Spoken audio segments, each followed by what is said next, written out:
ಸುಧಾರಣೆ. ಇದರಲ್ಲಿ ಗುರುಗಳು ಹೇಳ್ತಿದ್ದಾರೆ, ಮುಖ್ಯವಾಗಿ ಮನುಷ್ಯ ಕೆಲವು 5 ವಿಚಾರಗಳಲ್ಲಿ ತನ್ನನ್ನು ತಾನು ಸುಧಾರಣೆ ಮಾಡಿಕೊಳ್ಳೇಬೇಕು ಅಂತ.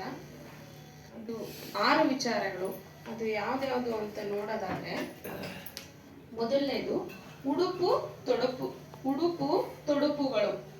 ಎರಡನೆಯದು ಭೋಜನ ಸುಧಾರಣೆ. ಮೂರನೆಯದು ಮೈಥುನ್ ಸುಧಾರಣೆ. ನಾಲ್ಕನೆಯದು ಭಯ ಸುಧಾರಣೆ ಮಾಡಬೇಕು. ಐದನೇದು ನಿದ್ರೆ ಸುಧಾರಣೆ. ಆರನೇದು ಮೋಹ ಸುಧಾರಣೆ.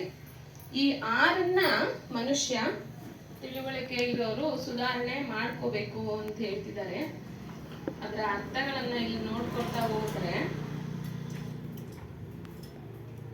ಹಿಂದಿಯಲ್ಲಿ ಚಾಜನ್ ಸೋ ಮತ್ಲಬ್ ಹೈ ಸಂಗ ಕರೆ ಸುಸಂಗ್ ಚಾಡಿ ಮತಿಭಂಗ. ಅಂದ್ರೆ ಮನುಷ್ಯರಿಗೆ ಚಾಜನ್ ಎಂದರೆ ಉಡುಪು, ಮತ್ಲಬ್ ಹೈ ಅಂದ್ರೆ ಶರೀರ ನಿರ್ವಾಹಕ್ಕೋಸ್ಕರ ಬೇಕು. ಅಂದರೆ ವಿವೇಕ ವಿಚಾರ ಮಾಡಿ ದೇಹ ನಿರ್ವಾಹ ಮಾತ್ರ ಇಟ್ಟುಕೊಳ್ಳಬೇಕು. ಮತಿಭಂಗ ಅಂದರೆ ಒಳ್ಳೆಯ ಸುಂದರವಾದ ಉಡುಪುಗಳಲ್ಲಿ ವಿಶೇಷವಾಗಿ ಆಸಕ್ತರಾಗಬಾರದು. ಯಾಕೆಂದರೆ ಎಂದಾದರೂ ಒಳ್ಳೆ ಬೆಲೆ ಬಾಳುವ ಸುಂದರ ಬಟ್ಟೆಗಳನ್ನು ಉಡದೆ ಹಾಗೆಯೇ ಇಟ್ಟರೆ ಅದರಲ್ಲಿ ಆಸಕ್ತಿ ಇದ್ದ ಪಕ್ಷದಲ್ಲಿ ಸತ್ತ ಮೇಲೆ ಬಟ್ಟೆಯ ಕ್ರಿಮಿಗಳಾಗಿ ಹುಟ್ಟಬೇಕಾಗುತ್ತದೆ. ಹೀಗೆ ಶಾಸ್ತ್ರ ಪ್ರಮಾಣವಿದೆ. ಆದ್ದರಿಂದ ಸಾಧಾರಣ ಉಡುಪುಗಳನ್ನೇ ಉಡಬೇಕು.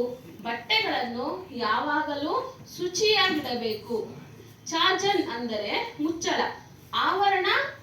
ಕುಸ್ಸಂಗ ಅಂದರೆ ಭ್ರಮಿಕ ವಿಷಯಾಸಕ್ತ ಜೀವಿಗಳ ಸಂಗ ತ್ಯಾಗ ಮಾಡುವುದು. ಕಲ್ಪನೆ ಭ್ರಮೆಯನ್ನು ಒಪ್ಪಬಾರದು. ಇದೇ 2ನೇ ಚಾಜನ್ ಸುಧಾರಣೆ. ಇಲ್ಲಿ 2ನೇದು ಮುಂದುವರೆದು ಹೇಳ್ತಿದ್ದಾರೆ, ಭೋಜನ್ ಸುಧಾರಣೆ. ಅಂದರೆ ಮಾಂಸ ಬಕೈಸೋ ಸ್ವಾನ್ ಜೀವ ವದೈಸೋ ಕಾಲ್ ಹೈ ಸದಾ ನರಕ್ ಪರವಾನ್.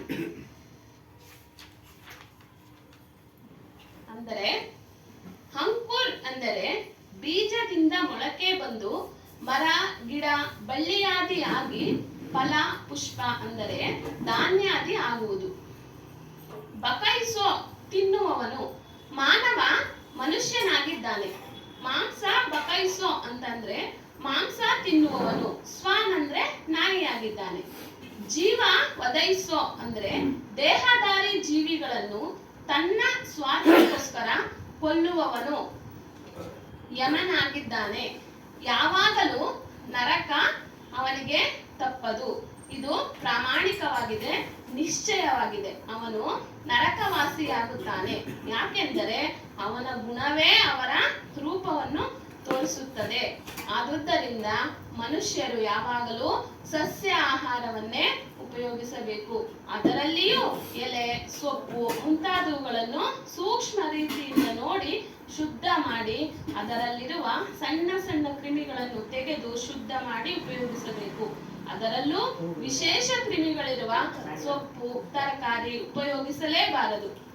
ಹಾಗಲಕಾಯಿ, ಬದನೆಕಾಯಿ ಮುಂತಾದ ತರಕಾರಿಗಳನ್ನು ಎಚ್ಚರಿಕೆಯಿಂದ ಕುಯ್ಯಬೇಕು. ಯಾಕೆಂದರೆ ಅದರ ಒಳಭಾಗದಲ್ಲಿ ಹುಳಗಳು ವಾಸವಾಗಿರುತ್ತದೆ. ಅಕ್ಕಿ, ಗೋಧಿ ಮುಂತಾದ ಧಾನ್ಯಗಳಲ್ಲಿ ಕ್ರಿಮಿಗಳಿದ್ದರೆ ಎಚ್ಚರಿಕೆಯಿಂದ ಶುದ್ಧವಾಗಿ ಆರಿಸಿ ತೆಗೆಯಬೇಕು. ಮತ್ತೆ ಯಾವುದರಿಂದ ಪ್ರಾಣಿ ಹಿಂಸೆ ಆಗುತ್ತದೆಯೋ ಅಂತಹ ಪದಾರ್ಥಗಳನ್ನು ತ್ಯಜಿಸಬೇಕು. ಮತ್ತೆ ಮದ್ಯಪಾನ, ಬಂಗಿ ಸೊಪ್ಪು, ಗಾಂಜಾ, ಬೀಡಿ, ಸಿಗರೇಟು, ಹೊಗೆ ಸೊಪ್ಪು, ನಶ್ಯ, ಕಡ್ಡಿಪುಡಿ ಮುಂತಾದ ಮಾದಕ ಪದಾರ್ಥಗಳನ್ನು ತ್ಯಾಗ ಮಾಡಬೇಕು. 3ನೇ ವಿಚಾರ ನೋಡೋದಾದ್ರೆ ಮೈಥುನ್ ಸುಧಾರಣೆ. ಅಂದರೆ ಗೃಹಸ್ಥಾಶ್ರಮದಲ್ಲಿರುವವರಿಗೆ ಮೈಥುನ್ ಸುಧಾರಣೆ ಮತ್ತು ತ್ಯಾಗ. ಮೈಥುನ್ ವಿಷಯದಲ್ಲಿ ಮನುಷ್ಯನಿಗೆ ವಂಶಾಭಿವೃದ್ಧಿಗೋಸ್ಕರ 1 ಅಥವಾ 2 ಮಕ್ಕಳಾಗುವ ತನಕ ಇದ್ದು ನಂತರ ದಂಪತಿಗಳಿಬ್ಬರು ಸರ್ವತಾ ಮೈಥುನ್ ಕಾರ್ಯವನ್ನು ಬಿಟ್ಟು ಬಿಡಬೇಕು. ಬ್ರಹ್ಮಚಾರಿಯಾಗಿ ತಮ್ಮ ಲಕ್ಷ್ಯವನ್ನು ವಿಶೇಷ ಸತ್ಸಂಗ ವಿಚಾರದಲ್ಲಿ ಇಟ್ಟು ಯಾವಾಗಲೂ ಗುರು ಸೇವೆ, ಸತ್ಯ ಜ್ಞಾನದಲ್ಲಿಯೇ ಮನಸ್ಸನ್ನು ನಿಲ್ಲಿಸಬೇಕು. ಇದು ಸಂಸಾರ ಸಂಬಂಧದ ಗೃಹಸ್ಥಾಶ್ರಮ. ಬೇಡವೆಂದರೆ ಅಜೀವ ಬ್ರಹ್ಮಚಾರಿಯಾಗುವುದು ಉತ್ತಮ. ಇದರಿಂದ ನಮ್ಮ ಮುಕ್ತಿ ಕಾರ್ಯವು ಅತಿ ಶೀಘ್ರವಾಗಿ ನೆರವೇರುತ್ತದೆ. 4ನೇ ವಿಚಾರ, ಭಯ ಸುಧಾರಣೆ. ಜೋಪದ ಏಕೋ ತಿರಾ ನಹಿ ಸೋ ಭಯ ಮನುಷ್ಯ ನಾಹಿ, ಸಮಜುಲು ಬಾದರ್ ಗಗನ್ಕೆ ಉಪಜಹಿ ತುರಿತ್ ಬಿಲಾಯಿ. ಅರ್ಥ, ಜೋಪದ ಅಂದ್ರೆ ಯಾವ ಪದ, ಭೂಮಿಕಾ ಸ್ಥಿತಿ, ಯಾಕೋ ಒಂದು ಸಹ, ತೀರ್ನಹಿ ಅಂದ್ರೆ ಸ್ಥಿರವಾಗಿ ಇರುವಂತಹುದು ಇಲ್ಲ. ಸೊ ಭಯ ಅಂದ್ರೆ ಮನುಷ್ಯ ನಾಹಿ, ಅದಕ್ಕೋಸ್ಕರ ಮನುಷ್ಯರು ಯಾಕೆ ಭಯ ಪಡಬೇಕು? ಆಕಾಶದಲ್ಲಿರುವ ಮೋಡಗಳು ಉನ್ನತವಾಗಿ ಕೂಡಲೇ ನಾಶವಾಗುತ್ತದೆ, ಮರೆಯಾಗುತ್ತದೆ. ಹಾಗೆಯೇ ಸಂಸಾರದ ಪ್ರಾಣಿ ಪದಾರ್ಥ ಯಾರ ಕೂಡ ಅಂದರೆ ಯಾರ ಜೊತೆಯಲ್ಲಿಯೂ ಬರುವುದಿಲ್ಲ ಮತ್ತು ಹೋಗುವುದೂ ಇಲ್ಲ. ಈ ಪ್ರಮಾಣದಿಂದ ಕ್ಷಣ ಮಾತ್ರದಲ್ಲಿಯೇ ಸಂಸಾರದ ಪ್ರಾಣಿ ಪದಾರ್ಥಗಳು ನಮ್ಮಿಂದ ಬೇರೆಯಾಗಿ ಬಿಡುತ್ತವೆ. ಅದಕ್ಕೋಸ್ಕರವಾಗಿ ಮನುಷ್ಯರು ಯಾಕೆ ಭಯ ಪಡಬೇಕು? ಎಲ್ಲಾ ಭಯಗಳಲ್ಲಿ ಸಾವಿನ ಭಯ ವಿಶೇಷವಾಗಿ ಎಲ್ಲರಿಗೂ ಇರುತ್ತದೆ. ನಮ್ಮದು ಹಾನಿ ಆಯಿತೆಂದು ಎಲ್ಲಾ ಮನುಷ್ಯರು ಹೇಳುತ್ತಾರೆ. ದೇಹ ಮತ್ತು ದೇಹ ಸಂಬಂಧಿ ಪದಾರ್ಥಗಳೆಲ್ಲವೂ ನಾಶವುಳ್ಳವು. ಜೀವಿಗಳ ಸ್ವರೂಪ ಅವಿನಾಶಿಯಾಗಿದೆ. ಮತ್ತೆ ಅಂಶ ಮನುಷ್ಯರದು ಏನು ಹಾನಿಯಾಯಿತು? ನಮ್ಮ ನಿತ್ಯತ್ವದ್ದು ಪ್ರತೀತ ಅರಿವಿಕೆ ಎಲ್ಲಾ ಅವಸ್ಥೆಯಲ್ಲಿಯೂ ಎಲ್ಲರಿಗೂ ಕಂಡು ಬರುತ್ತದೆ. ಹೀಗೆ ನಿರ್ಣಯ ಮಾಡಿ ಧೈರ್ಯ ತಾಳಬೇಕು. ಶರೀರದ ಆಯುಷ್ಯ ಕ್ಷಣ ಕ್ಷಣಕ್ಕೂ ಕಡಿಮೆಯಾಗುತ್ತದೆ. ತತ್ವದ ಜಡ ಶರೀರವನ್ನು ಒಂದು ದಿನ ಎಲ್ಲರೂ ಬಿಡಬೇಕಾಗುತ್ತದೆ. ಕಡೆಗೆ ದೇಹ ಮತ್ತು ದೇಹ ಸಂಬಂಧದ 5 ವಿಷಯ, ಅಲ್ಪ ಸುಖ, ವಿಲಾಸವೆಲ್ಲವೂ ಬಿಟ್ಟು ಹೋಗುತ್ತದೆ. ಈ ವಿಚಾರವನ್ನು ತಿಳಿದು ಸತ್ಸಂಗ, ವಿವೇಕ ಶಕ್ತಿಯಿಂದ ದೃಢ ವೈರಾಗ್ಯ ಧಾರಣೆ ಮಾಡಿ ಸುಖಾಸಕ್ತಿ ಜಡಾಧ್ಯಾಸವನ್ನು ಕಳೆಯಬೇಕು. ಆಮೇಲೆ ಯಥಾರ್ಥ ಪರೀಕ್ಷೆ ಮಾಡಿ ಸಾವಿನ ಭಯ ಬಿಡಬೇಕು. ಆಗಲೇ ಜೀವನ್ಮುಕ್ತರಾಗುತ್ತಾರೆ. 5ನೇದು ನಿದ್ರೆ ಸುಧಾರಣೆ. पांचये निद्र को निर्वाह जहम सुषुप्ति स्वप्न विदारे जागृति स्वप्न सुषुप्ति तुरिया सो सब जनी नियमकी कुरिया. ಅಂದ್ರೆ ಅರ್ಥ, ಪಂಚೆ ಅಂದ್ರೆ 5ನೇ, ನಿದ್ರಕೋ ಅಂದ್ರೆ ನಿದ್ರೆಯನ್ನು, ನಿರ್ವಾರೆ ಅಂದ್ರೆ ನಿವಾರಣೆ ಅಥವಾ ಸುಧಾರಣೆ ಮಾಡಬೇಕು, ಜಹಂ ಅಂದ್ರೆ ಅಲ್ಲಿ, ಸುಷುಪ್ತಿ ಸ್ವಪ್ನ, ಸುಷುಪ್ತಿ ಮತ್ತು ಸ್ವಪ್ನವು ಬಿಡಾರೆ ಅಂದ್ರೆ ಪುನಃ ಸ್ವಪ್ನ ಸುಷುಪ್ತಿ ಆಗುತ್ತಾ ಇರುತ್ತದೆ ಅಥವಾ ಸುಷುಪ್ತಿ ಆಗಿ ಮತ್ತು ಸ್ವಪ್ನ ಜಾಗೃತಾವಸ್ಥೆಗೆ ಆಗುತ್ತದೆ. ನಿದ್ರೆ ಅಂದರೆ ಮೂಢತನ, ಅದನ್ನು ಸುಧಾರಣೆ ಮಾಡಬೇಕು. ಎಲ್ಲದರಲ್ಲೂ ವ್ಯಾಪಕ ಕೈವಲ್ಯರು ಅದ್ವೈತ್ ಪರಮಾತ್ಮ ಎಲ್ಲರದ ಅಧಿಷ್ಠಾನ ಭಗತ್ಕರ್ತ ಹೀಗೆ ದೃಢವಾಗಿ ಒಪ್ಪಿದ್ದಾರೆ. ಅದೇ ಮುಖ್ಯ ನಿದ್ರೆ ಆಗಿದೆ. ಅದರ ಅಧ್ಯಾಸದಿಂದ ಜಗತ್ತಿನಲ್ಲಿ ನರಜೀವಿಗಳು ಸ್ವಪ್ನ ಜಾಗೃತದ ಹಾಗೆ ಯಾವಾಗಲೂ ಜನ್ಮ ತಾಳುತ್ತಾ ಇದ್ದಾರೆ. ಜಾಗೃತ್, ಸ್ವಪ್ನ, ಸುಸುಪ್ತಿ, ತುರಿಯ, ಸೋಸಬ್ ಇದೆಲ್ಲ ಜುಯಿನಿ, ಯಮಕಿ, ಕುರಿಯ ಈ 4 ಅವಸ್ಥೆಗಳಿಗೆ ಕಾರಣ. ಅಂದ್ರೆ ಕರ್ಮ, ಉಪಾಸನ, ಯೋಗ, ಜ್ಞಾನ, ವಿಜ್ಞಾನ ಈ 5 ಮಾರ್ಗಗಳಲ್ಲಿ ಜಾಗೃತ್, ಸ್ವಪ್ನ, ಸುಸುಪ್ತಿ, ತುರಿಯಾತೀತ ಈ 5 ಅವಸ್ಥೆಯ ಕರ್ಮವಿದೆ. ಅದರಲ್ಲಿ ವಿಷಯಾನಂದ, ಪ್ರೇಮಾನಂದ, ಯೋಗಾನಂದ, ಜ್ಞಾನಾನಂದ, ಬ್ರಹ್ಮಾನಂದ ಹೀಗೆ ವೃತ್ತಿ ಸ್ಥಿರತ್ವದಿಂದ ಶರೀರ ಸಂಬಂಧ 5 ಆನಂದದ ಸೂಕ್ಷ್ಮ ಅಹಂಕಾರ ರೂಪ ಅಧ್ಯಾಸದಿಂದ 4 ಯೋನಿಯಲ್ಲಿ ಅನೇಕ ಜನ್ಮ ದುಃಖ ಭೋಗಿಸುತ್ತಾ ಇದ್ದಾರೆ. ಆದ್ದರಿಂದ ಈ ಕಲ್ಪನೆಯ ಒಪ್ಪಿಗೆಯ ನಿದ್ರೆಯನ್ನು ಬಿಡಬೇಕು. ಈ ಪ್ರಮಾಣದಿಂದ ಜಡದೇಹ ಮತ್ತೆ ದೇಹ ಸಂಬಂಧದ ಮನುಷ್ಯಾದಿ ಚೈತನ್ಯ ಜೀವಿ ಮತ್ತೆ ಜಡ ಪದಾರ್ಥದ ಸುಖ ಪ್ರಾಪ್ತಿಯಿಂದ ಸುಖದ ಅಹಂಕಾರ ರೂಪ ಅಧ್ಯಾಸ ಗುಪ್ತ ರೂಪದಿಂದ ಮನುಷ್ಯರಲ್ಲಿದ್ದು ಬಿಡುತ್ತದೆ. ಹೀಗೆ ತಿಳಿದು ಸತ್ಸಂಗದ ಮುಖಾಂತರ ವಿವೇಕ ಮಾಡಿ ದೃಢ ವೈರಾಗ್ಯದಿಂದ ಮೆಲ್ಲನೆ ಎಲ್ಲ 5 ವಿಷಯದ ಕರ್ಮದ್ದು ದೃಢ ಆಸಕ್ತಿಯನ್ನು ಮನುಷ್ಯರು ಬಿಟ್ಟು ಬಿಡಬೇಕು. ಆಮೇಲೆ ಪ್ರಾರಬ್ಧಾನುಸಾರ ದೇಹ ನಿರ್ವಾಹ ಮಾತ್ರ ವ್ಯವಹಾರವನ್ನಿಟ್ಟು ಜೀವನ್ಮುಕ್ತರಾಗಬೇಕು. ಜೀವನ್ಮುಕ್ತ ದೆಸೆಯಲ್ಲಿ ಜಾಗೃತ್, ಸ್ವಪ್ನ, ಸುಸುಪ್ತಿ ಅವಸ್ಥೆ ಇದ್ದೇ ಇರುತ್ತದೆ. ಆದರೆ ಅದರ ಕರ್ಮಾಧ್ಯಾಸವಿರುವುದಿಲ್ಲ. ಮನುಷ್ಯರಲ್ಲಿ ವಿಶೇಷ ಪರಿಶ್ರಮ ಜೀವಿಗಳಿಗೆ 7 ರಿಂದ 8 ಗಂಟೆಯವರೆಗೆ ನಿದ್ರೆ ಬೇಕಾಗುತ್ತದೆ. ಆದ್ದರಿಂದ ಇಂದ್ರಿಯಗಳ ಆಯಾಸ ಕಳೆದು ದೇಹ ಪ್ರಕೃತಿ ಯಾವಾಗಲೂ ಚೆನ್ನಾಗಿರುತ್ತದೆ. ಮೋಹ ಸುಧಾರಣೆ. ಈ ಪ್ರಮಾಣದಲ್ಲಿ चटाई मोह माये प्रचंड कुल परिवार को नाना दंड सो परिवार स्वप्न को साथी जटा ने देह कुल जाति ಅಂದ್ರೆ ಚಟಾಯೆ 6ನೆಯದು. ಮೋಹ ಅಂದ್ರೆ ಮೋಹದ ಮಹತ್ವ. ಮಾಯೆ ಪ್ರಪಂಚದ ಮೋಹವೆಂಬ ಮಾಯೆಯು ಮಾಯಾ ಪ್ರಚಂಡ ರೂಪದಿಂದ ಸಂಸಾರದಲ್ಲಿ ಹರಡಿಕೊಂಡಿದೆ. ಕುಲ್ ಅಂದರೆ ಕುಲಗೋತ್ರದವರು, ಪರಿವಾರಕೋ ಅಂದರೆ ಕುಟುಂಬ ಪರಿವಾರದವರ.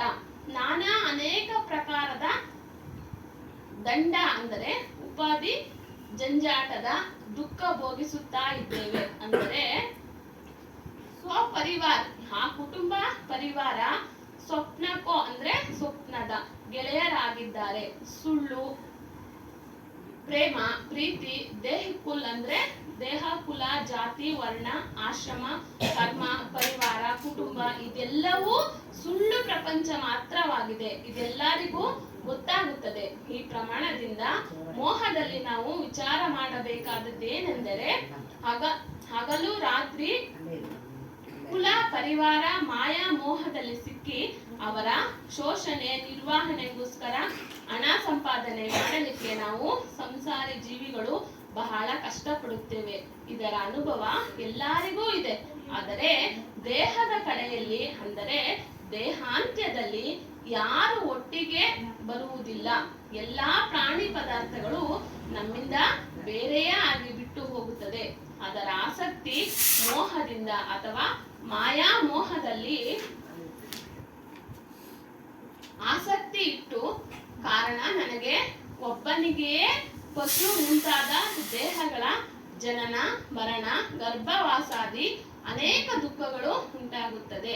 ಧನದಲ್ಲಿ ವಿಶೇಷ ಆಸಕ್ತಿ ಇದ್ದರೆ ಸರ್ಪಾದಿ ಯೋನಿಯಲ್ಲಿ ದೇಹ ಧಾರಣೆ ಮಾಡಿ ಎಲ್ಲಿ ದನ ಹೂತಿಟ್ಟಿದ್ದಾರೆಯೋ ಅಲ್ಲಿ ದನದ ಕಾವಲಾಗಿ ಜೀವಿಗಳು ಇರುತ್ತಾರೆಂಬುದು ಶಾಸ್ತ್ರದಲ್ಲಿ ಪ್ರಮಾಣವಿದೆ. ಆದ್ದರಿಂದ ಕುಲ ಪರಿವಾರ ಧನ ಅನೇಕ ಪಶು ಪಕ್ಷಿ ಸುಂದರ ಪದಾರ್ಥ ಮತ್ತೆ ಶರೀರದ್ದು ವಿಶೇಷ ಮೋಹ ಜೀವಂತವಿರುವವರೆಗೆ ಬಿಡಬೇಕು.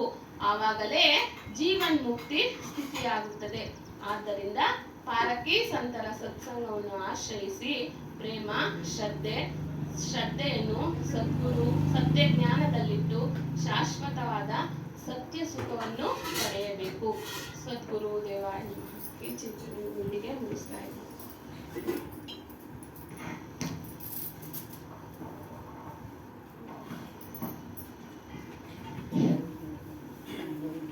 ಧನ್ಯವಾದಗಳು ಸುಮಾರಿಗೆ. बोलिए श्री सत्यनामादि कबीर साहेब की जय, गुरु श्री हनुमान साहेब की जय, गुरु माता जी की जय, सर्व संत महंत की जय. ಪೂಜ್ಯರು ಪ್ರಾತಃ ಸ್ಮರಣೆಗಳು ಸದ್ಗುರುಗಳಾದಂಥ ಸದ್ಗುರು ಶ್ರೀ ಹನುಮಾನ್ ಸಾಹೇಬರ ದಿವ್ಯಚರಣೆಗಳಿಗೆ ವಂದಿಸುತ್ತಾ, ಗುರು ಮಾತಾಜಿಯವರ ದಿವ್ಯಚರಣೆಗಳಿಗೆ ವಂದಿಸುತ್ತಾ, ನೆರೆದಿರುವ ಎಲ್ಲ ಭಕ್ತಿ ಮಾತೆಯರಿಗೆ ಮಹನೆಯಲ್ಲಿ ವಂದಿಸುತ್ತಾ ಸತ್ಸಂಗ ಕಾರ್ಯಕ್ರಮ ಪ್ರಾರಂಭಿಸುತ್ತಾರೆ. ವಿಚಾರ ಪಾಲಕರ ಮಹಿಮೆ ಮಹತ್ವ. वस्तु अंते कोजय अंते क्यों कर आवै हाथ, सज्जन सोई सराय है जो पालक राकೈ साथ. ಇದರ ಒಂದು ಅರ್ಥ ತಿಳಿಸ್ತಾ ಇದ್ದಾರೆ. ಮನುಷ್ಯ ಆತ್ಮಸ್ವರೂಪನಾಗಿದ್ರು, ತನ್ನ ವಸ್ತು ತನ್ನದೇ ಆತ್ಮ ಆಗಿದ್ರು,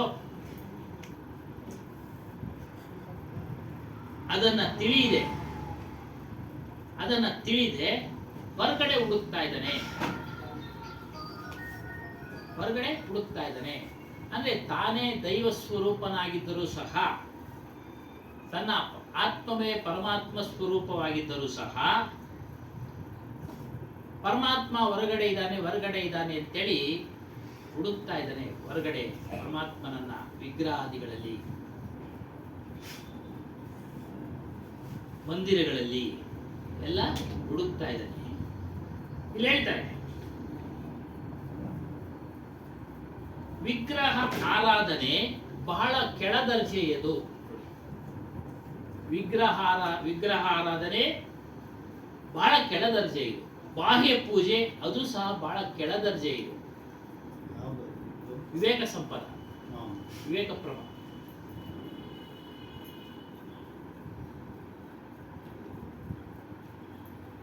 ಮತ್ತೆ ಇನ್ಯಾವುದನ್ನ ಮಾಡಬೇಕು ಅಂತಂದ್ರೆ, ನಮ್ಮನ್ನ ನಾವು ತಿಳಿಯೋ ವಿಚಾರನ ಮಾಡಬೇಕು. ಇನ್ನು ಕೆಳದರ್ಜೆ, ಅದಕ್ಕಿಂತ ಮೇಲ್ದರ್ಜೆ ಯಾವುದು? ಮಾನಸಿಕ ಪೂಜೆ. ಅದಕ್ಕಿಂತ ಸ್ವಲ್ಪ. ಮತ್ತು ದೇವರನ್ನ ಸಾಕ್ಷಾತ್ಕಾರ ಮಾಡಿಕೊಳ್ಳುವುದು ಮಾತ್ರವೇ ಅತ್ಯುತ್ತಮ ಅವಸ್ಥೆ ಎನ್ನುತ್ತೆ ನಮ್ಮ ಹಿಂದೂ ಶಾಸ್ತ್ರಗಳು.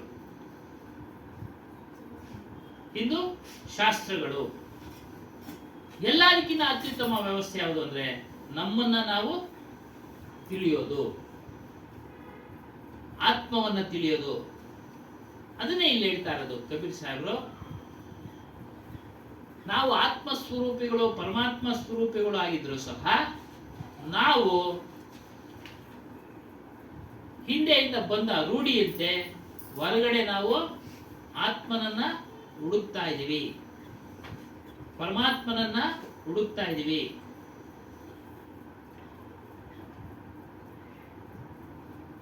ಅದು ನಮ್ಮಲ್ಲೇ ಇದೆ. ನಮ್ಮ ಸ್ವರೂಪ ನಮ್ಮಲ್ಲೇ ಇದೆ, ಪರಮಾತ್ಮ ಸ್ವರೂಪ ನಮ್ಮಲ್ಲೇ ಇದೆ. ಮತ್ತು ಮನುಷ್ಯನ ಗುರಿ ಏನು ಅಂತಂದ್ರೆ, ಮನುಷ್ಯ ಹುಟ್ಟಿದ ಮೇಲೆ ಅದನ್ನ ಗುರಿ ಏನು ಅಂತಂದ್ರೆ ತನ್ನನ್ನ ತಾನು ತಿಳಿಯೋದು. ಅದು ಗುರಿ. ಅವನ ಗುರಿ ಏನು ಅಂದ್ರೆ ತನ್ನನ್ನ ತಾನು ತಿಳಿಯೋದು. ಒಂದು ಸರ್ವಜ್ಞ ವಚನ ನೆನಪು ಮಾಡಿಕೊಳ್ಳೋಣ. ಕರೆಯದೆ ಬರುವವನ, ಬರೆಯದೆ ಓದುವವನ, ಬರಿಗಾಲಲ್ಲಿ ನಡೆಯುವವನ ಕರೆದು ಕೆರದಲ್ಲಿ ಹೊಡೆದಂತೆ ಸರ್ವಜ್ಞ. ಸಾಮಾನ್ಯವಾಗಿ ನಾವೇನ್ ಹೇಳ್ತೀವಿ? ಕರೆಯದೆ ಬರುವವನ, ಕರೆಯದೆ ಬಂದವನ ಅವನ ಉಗಿದಟ್ರೋ, ಆಚೆ ಕಳಿಸ್ರೋ, ಹಾಗೆ ಹೀಗೆ ಅಂತೆಲ್ಲ ಮಾತಾಡ್ತೀವಿ. ಆದರೆ ಹನುಮಾನ್ ಸಾಹೇಬರು ಅದಕ್ಕೆ ಬೇರೆ ಅರ್ಥದಲ್ಲಿ ತಿಳಿಸುವುದು. ನಮ್ಮನ್ನ ಈ ಪ್ರಪಂಚಕ್ಕೆ ಬಾ ಎಂದು ಯಾರಾದ್ರೂ ಕರೆದ್ರ, ಬನ್ನಿ ಅಂತೇಳಿ ಆಮಂತ್ರಣ ಕೊಟ್ಟರ? ಪ್ರಪಂಚಕ್ಕೆ ಬನ್ನಿ ಅಂತ ನಮ್ಗೆ ಯಾರಾದ್ರೂ ಆಮಂತ್ರಣ ಕೊಟ್ಟಿದಾರ, ಕರೆದಿದಾರ? ಇಲ್ಲ, ಯಾರು ಕರೆದಿಲ್ಲ. ನಮ್ಮ ಕರ್ಮಾನುಸಾರ ನಾವು ಬಂದಿದ್ದೀವಿ.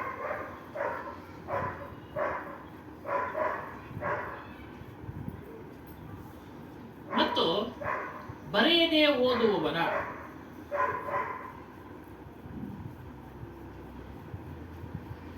ಹಾಸಿಗೆಯಿಂದ ಎದ್ದ ಬಳಿಕ ರಾತ್ರಿ ಮಲಗೋವರೆಗೂ ಅನೇಕ ವಿಚಾರಗಳನ್ನ ಮಾಡ್ತೀವಿ, ಮಾತಾಡ್ತೀವಿ, ಅನೇಕ ಶಬ್ದಗಳನ್ನ ಬಳಸ್ತೀವಿ. ನಾವು ಬಳಸೋ ಶಬ್ದಗಳು, ಮಾತುಕತೆಗಳು ಯಾರಾದ್ರೂ ಬರ್ದಿದ್ದಾರಾ ಮೊದಲು? ಇಲ್ಲ. ಪರಸ್ಪರ ಕೇಳುವಿಕೆಯಿಂದ ನಾವು ಕಲ್ತ್ವಿ, ಬರ್ದಿಲ್ಲ. ಅದೇ ಬರೆಯದೇ ಓದುವನ.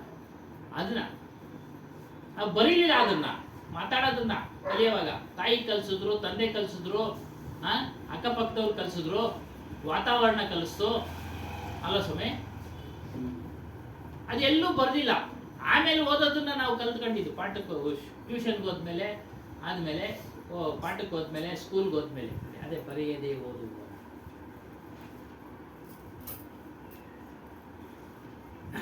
ಬರಿಗಾಲಲ್ಲಿ ನಡೆಯುವನ.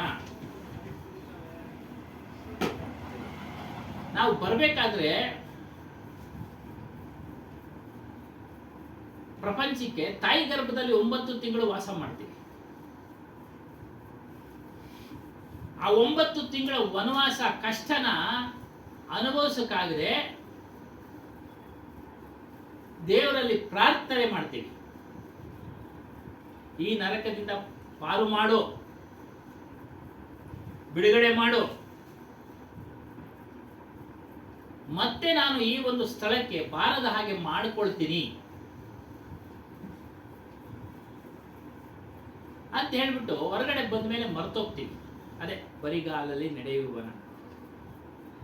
ಇದು ಹೆಂಗೆ ಸಮದು, ಇವಾಗ ಈಗ ನೋವಾಗೋದು ತಾಯಿಗೆ ತಾನೆ, ಒಳಗಿರ್ತಕ್ಕಂಥ ಮಗು ಪ್ರಾರ್ಥನೆ ಮಾಡ್ಕೊಂಡು ಅಂತ ನಾನು ಆಚೆ ಬರಬೇಕು ಅಂತ ಹೇಳ್ಬಿಟ್ಟು, ಇಲ್ಲ ಜ್ಞಾನಿಗಳು ಅನುಭವದ ಮೂಲಕ ತಿಳಿಸಿ ಬರೆದಿರೋದನ್ನ ನಾವು ನಂಬಲೇಬೇಕಾಗುತ್ತೆ. ಅಲ್ಲ ಹೊರಗಡೆ ನಾವು ಸುಮ್ಮನೆ ನಾವೇ ಮಾತಾಡ್ಕೊಳ್ಳೋಣ.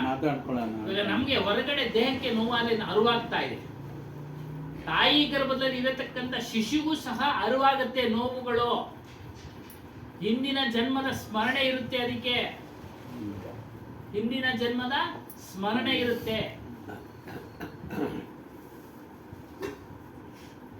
ಡಾಕ್ಟರ್ಗಳು ಹೇಳ್ತಾರಲ್ಲ, ಏನಾದ್ರೂ ತೊಂದರೆ ಆದ್ರೆ ಈ ಮಗುಗೆ ತೊಂದರೆ ಆಗಿದೆ ಅಂತ, ಅದು ಹೆಣ್ಮಕ್ಳಿಗೆ ಚೆನ್ನಾಗಿ ಗೊತ್ತಾಗುತ್ತೆ ನಮ್ಗಿನ್ನ.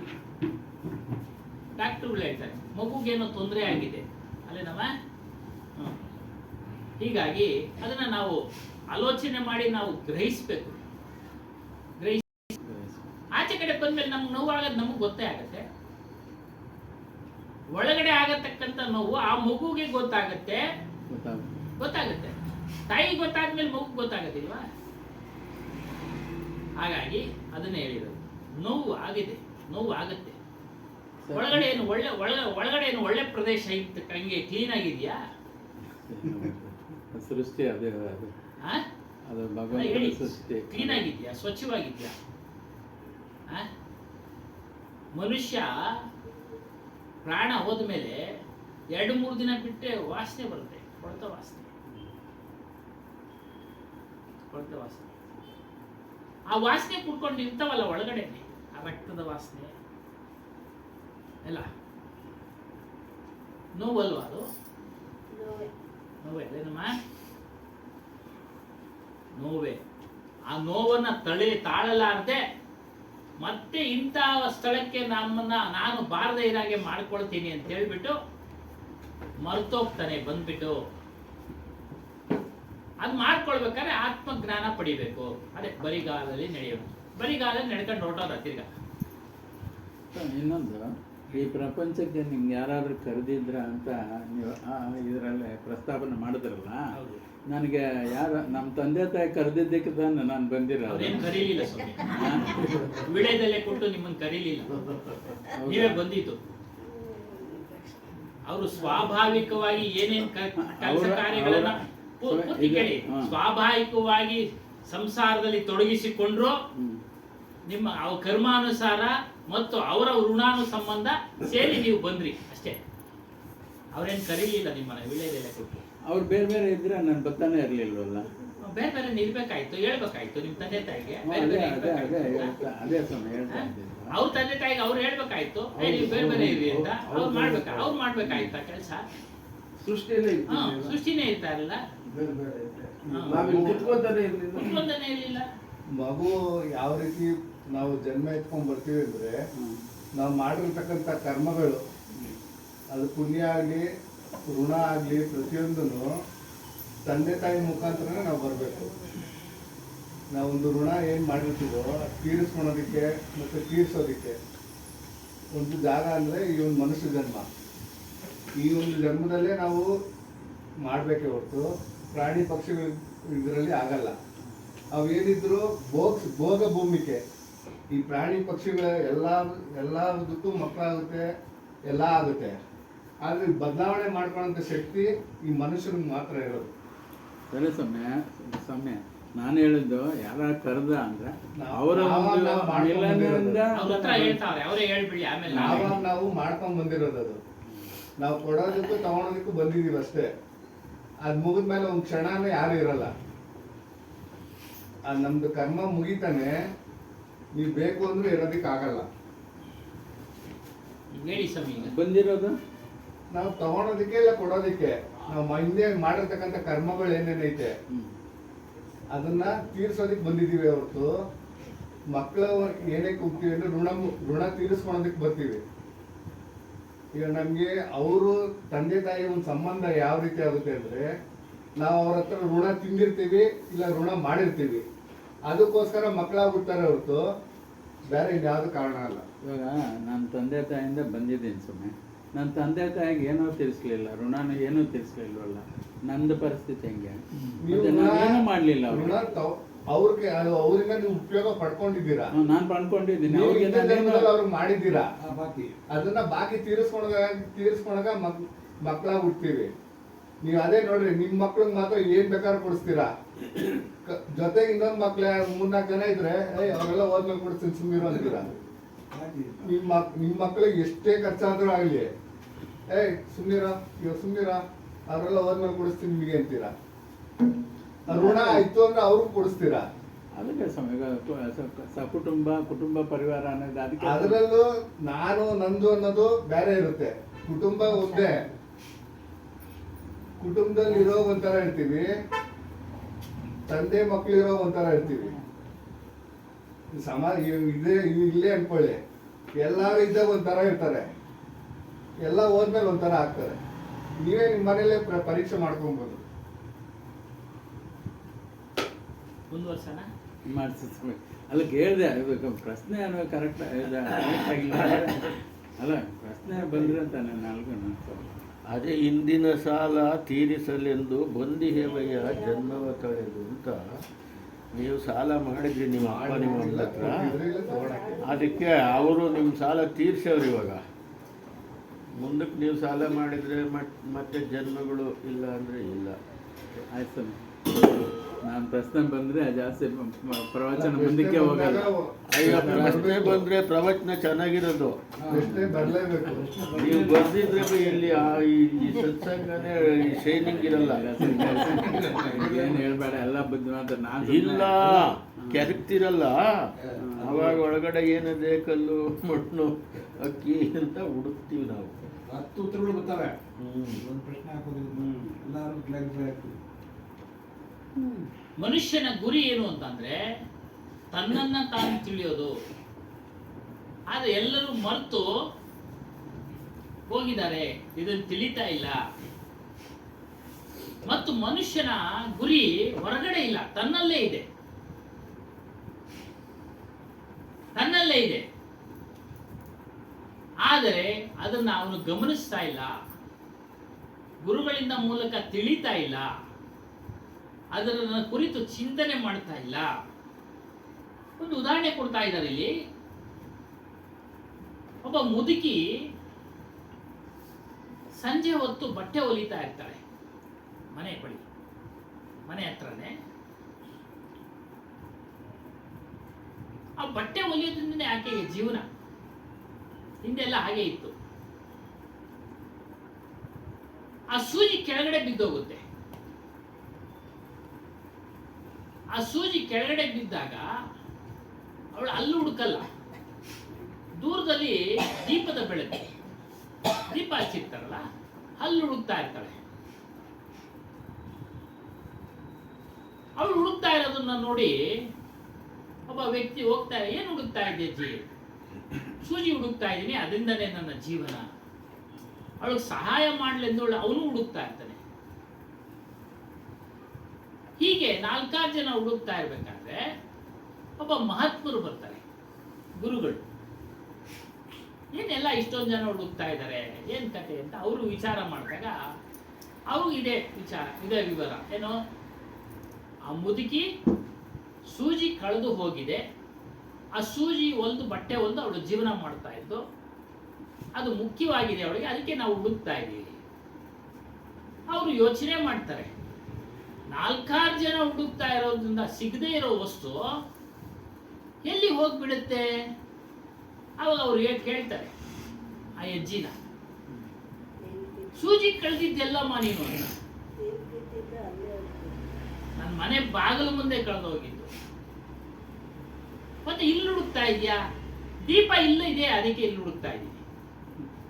ದೀಪ ಇಲ್ಲಿದೆ, ಅದಕ್ಕೆ ಇಲ್ಲಿ ಹುಡುಕ್ತಾ ಇದ್ದೀನಿ. ಅಲ್ಲಮ್ಮ, ದೀಪ ಎಲ್ಲಿದ್ರೆ ಏನಂತೆ? ನೀನು ಸೂಜಿ ಕಳೆದೋಗಿದ್ದ ಜಾಗದಲ್ಲಿ ಹುಡುಕಿದ್ರೆ ತಾನೇ ಸೂಜಿ ಸಿಗೋದು ಅಂತ ಹೇಳಿ ಅಲ್ಲಿ ಬಂದು ನೋಡಿದಾಗ ಅದೇ ದೀಪ ಕೈ ಇಟ್ಕೊಂಡು ನೋಡಿದಾಗ ಅಲ್ಲೇ ಬಿದ್ದಿರುತ್ತೆ ಸೂಜಿ. ಯಾಕೆ ಈ ಉದಾಹರಣೆ ಕೊಡ್ತಾರೆ ಅಂತ ಅಂದ್ರೆ, ನಾವು ಸಹ ಪರಮಾತ್ಮನನ್ನ ಹೊರಗಡೆ ಹುಡುಕ್ತಾ ಇದ್ದೀವಿ. ನಮ್ಮಲ್ಲೇ ಇದ್ದಾನೆ ಪರಮಾತ್ಮನು, ನಮ್ಮಲ್ಲೇ ಪರಮಾತ್ಮನು. ಅವನು ರಾಮ ಅನ್ನಿಸ್ಕೊಂಡ, ಕೃಷ್ಣ ಅನ್ನಿಸ್ಕೊಂಡ, ಈಶ್ವರ ಅನ್ನಿಸ್ಕೊಂಡ. ಕಬೀರ್ ಸಾಹೇಬರು ಹಲವಾರು ಹೆಸರುಗಳು ಕೊಟ್ಟರು, ಅವನಿಗೆ ಹಲವಾರು ಹೆಸರು ಕೊಟ್ಟರು. ನೋಡಪ್ಪ, ನೀವೇ ಇವರೇ ಇದೆ, ನೀವೇ ಈಶ್ವರ, ನೀನೇ ಪರಮಾತ್ಮ, ನೀನೇ ರಾಮನು ಅಂತ ನಿನ್ನಲ್ಲೇ ಇದ್ದಾನೆ. ಇದನ್ನ ತಿಳ್ಕೊ, ಇದನ್ನ ಅರಿವಿ, ಇದನ್ನ ಅರಿಯುವಂತನಾಗು, ತಿಳಿಯುವಂತನಾಗು. ಉಪದೇಶ, ಉಪ ಅಂದ್ರೆ ಸಮೀಪ, ದೇಶ ಅಂದ್ರೆ ಸ್ಥಳ. ಉಪದೇಶ ಕೊಡೋದ ಅರ್ಥ ಏನು ಅಂದ್ರೆ, ನಿನ್ನ ಸ್ಥಳ ಸಮೀಪನೇ ಇದೆ, ನಿನ್ನ ಸ್ಥಳ, ಅದನ್ನ ತಿಳಿಸ್ತಾನೆ ಸದ್ಗುರು, ಅದನ್ನ ತಿಳಿಸ್ತಾನೆ. ಅದನ್ನ ಹಲವಾರು ಹೆಸರಿನಿಂದ ಕರೀತಾರೆ ನಮ್ಮ ಸ್ವರೂಪವನ್ನ. ಅಹಂ ಬ್ರಹ್ಮಾಸ್ಮಿ, ತತ್ವಮಸಿ, ಅಯಮಾತ್ಮ ಬ್ರಹ್ಮ ಇತ್ಯಾದಿ ಹೆಸರುಗಳಿಂದ ಕರೆದಿದ್ದಾರೆ. ರಾಮ, ಕೃಷ್ಣ ಇತ್ಯಾದಿ ಹೆಸರುಗಳಿಂದ ಕರೆದಿದ್ದಾರೆ. ನಾವು ಮೂರ್ಖರಾಗಿ ಇವನ್ನೆಲ್ಲ ಹೊರಗಡೆ ಹುಡುಕ್ತಾ ಇದೀವಿ. ಹೇಳ್ತಾರೆ, ಹಮ್ ಮೂರ್ಖ ಬನಿ ಉಸೆ ಬಾಹರ್ ಖೋಜತೆ ಹೈ. ನಾವು ಮೂರ್ಖರಾಗಿ ಹೊರಗಡೆ ಹುಡುಕ್ತಾ ಇದೀವಿ. ಇದೇನು ಈಗ ಈ ಜನ್ಮದ ಹುಡುಕ್ತಾ ಇರೋದು ನಾವು? ಇಲ್ಲ, ಬಹುಶಃ ಶಾಯದ್ ಅಸಂಖ್ಯ ಜನ್ಮಗಳಿಂದ ಹುಡುಕ್ತಾ ಇದೀವಿ. ಆದ್ರೆ ಹೊರಗಡೆ ಹುಡುಕ್ತಾ ಇರೋದ್ರಿಂದ ಇದುವರೆಗೂ ಯಾರಿಗೂ ಸಿಕ್ಕಿಲ್ಲ. ಇದೇ ಅಭಿಲಾಷ್ ಸಾಹೇಬ್ರು ಒಂದು ಘಟನೆ ಹೇಳ್ತಾರೆ, ರಾಜಸ್ಥಾನದಲ್ಲಿ ನಡೆದಂತ ಘಟನೆ. ಒಬ್ಬ ಸ್ವಾಮೀಜಿ, ಆ ಸ್ವಾಮೀಜಿ ದೇವ್ರನ್ನ ಹುಡುಕೋ ಪ್ರಯತ್ನದಲ್ಲಿರ್ತಾನೆ. ಭಕ್ತಾದಿಗಳು ಮುಂದೆ ಘೋಷಣೆ ಮಾಡಿಬಿಡ್ತಾನೆ, ಇನ್ನು 3 ದಿನದಲ್ಲಿ ನನಗೆ ದೇವರು ಪ್ರತ್ಯಕ್ಷ ಆಗದಿದ್ರೆ ನಾನು ಅಗ್ನಿ ಪ್ರವೇಶ ಮಾಡಿಬಿಡ್ತೀನಿ ಅಂತ.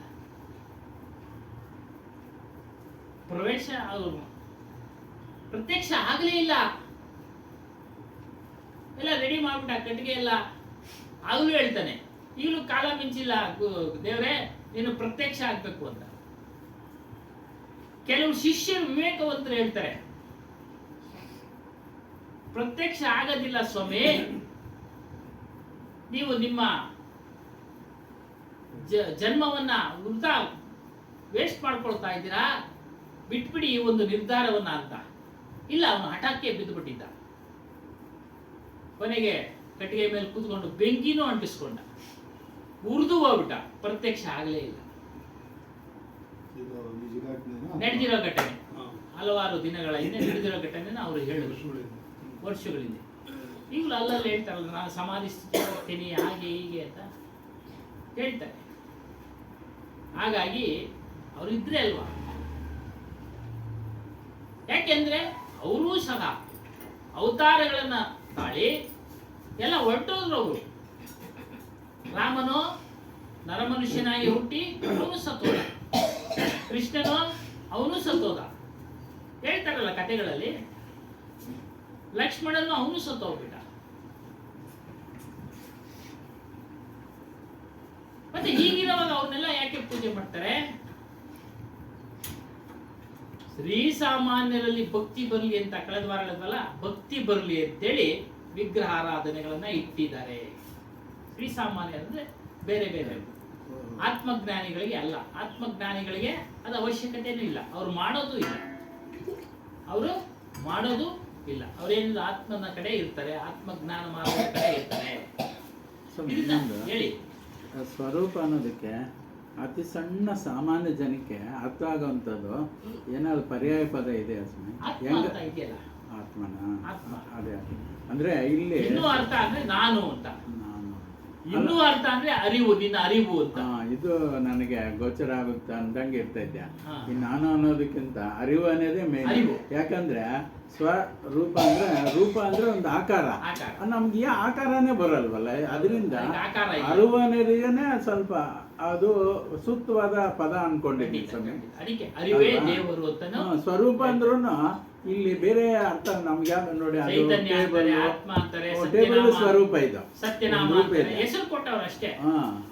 ಹೆಸರು? ಅರಿವು ಅನ್ನೋದೇ ಒಂದು ನಮಗೆ ಸಾಮಾನ್ಯ ಜನಕ್ಕೂ ಏನಾದರೂ ಸ್ವಲ್ಪ ಅರ್ಥ ಆಗ್ಬೋದು ಅಂತ. ಅರಿವೇ ದೇವರು ಅಂತ. ಅರಿವು, ನಿನ್ನ ಅರಿವು, ಹ್ಮ್. ಪ್ರಜ್ಞೆ ಅಂತ ಹೇಳ್ತಾರೆ.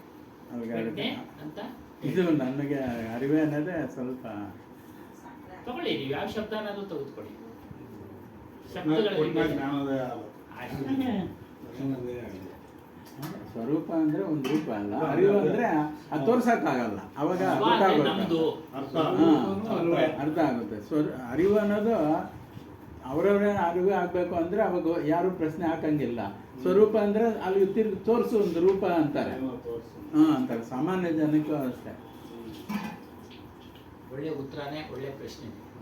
ಎಲ್ಲರಿಗೂ ತೋರ್ಸಕ್ಕಾಗಲ್ಲ, ನೀವು ನೋಡ್ಕೊಂಡ್ರೆ ನಿಮ್ಮಿಂದ ಬಂದಿರೋದು, ನಿಮ್ಮಿಂದನೇ ಬಂದಿರೋದು ನೀವೇ ಅಷ್ಟೇ ಅಲ್ಲ, ನೀವು ಕೇಳ್ತಾ ಪರ್ಸನಲ್ ಇದು ಇದ್ದಾರೆ. ತುಂಬಾ ಪರ್ಸನಲ್ ವಿಚಾರ.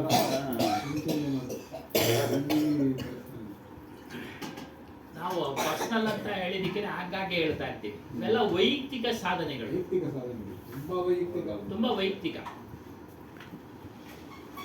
ಸಮಾಜ ನಾವು ಎಷ್ಟು ಜನ ಸೇರಿದ್ರು ಅವರದೇ ಆದಂತ ವೈಯಕ್ತಿಕ, ನಿಮ್ಮದೇ ಆದಂತ ವೈಯಕ್ತಿಕ, ಇವ್ರದೇ ಆದಂತ ವೈಯಕ್ತಿಕ ವಿಚಾರ, ಅರಿವು.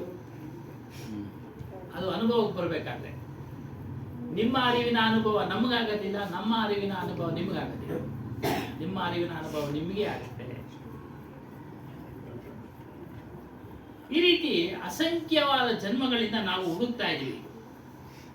ಮುಂದೆನೂ ಸಹ ಅನಂತ ಕಾಲ ಅನಂತ ಕಾಲದಲ್ಲಿ ಲೆಕ್ಕವಿಲ್ಲದ ಕಾಲದಷ್ಟು ನಾವು ತಿಳಿದೇ ಇದ್ದ ಪಕ್ಷದಲ್ಲಿ, ನಮ್ಮನ್ನ ನಾವು ತಿಳಿದೇ ಇದ್ದ ಪಕ್ಷದಲ್ಲಿ ಮುಂದೆನೂ ಹುಡುಕ್ತಾನೆ ಇರ್ತೀವಿ. ಆ ಮುದುಕಿ ಸೂಜಿ ಹುಡುಕ್ತಂಗೆ ನಾವು ಹೊರಗಡೆ ಹುಡುಕ್ತಾ ಇರ್ತೀವಿ. ನಹಿ ಮಿಲೇಗ, ಸಿಗೋದಿಲ್ಲ. ನೀವು ಎಷ್ಟು ಹುಡುಕಿದ್ರು ಸಿಗೋದಿಲ್ಲ, ಎಷ್ಟು ಹುಡುಕಿದ್ರು ಸಹ ಸಿಗೋದಿಲ್ಲ. ಆದ್ರೆ ಹುಡುಕೋ ಕಡೆ ಹುಡುಕಿದ್ರೆ ಸಿಗ್ತಾನೆ.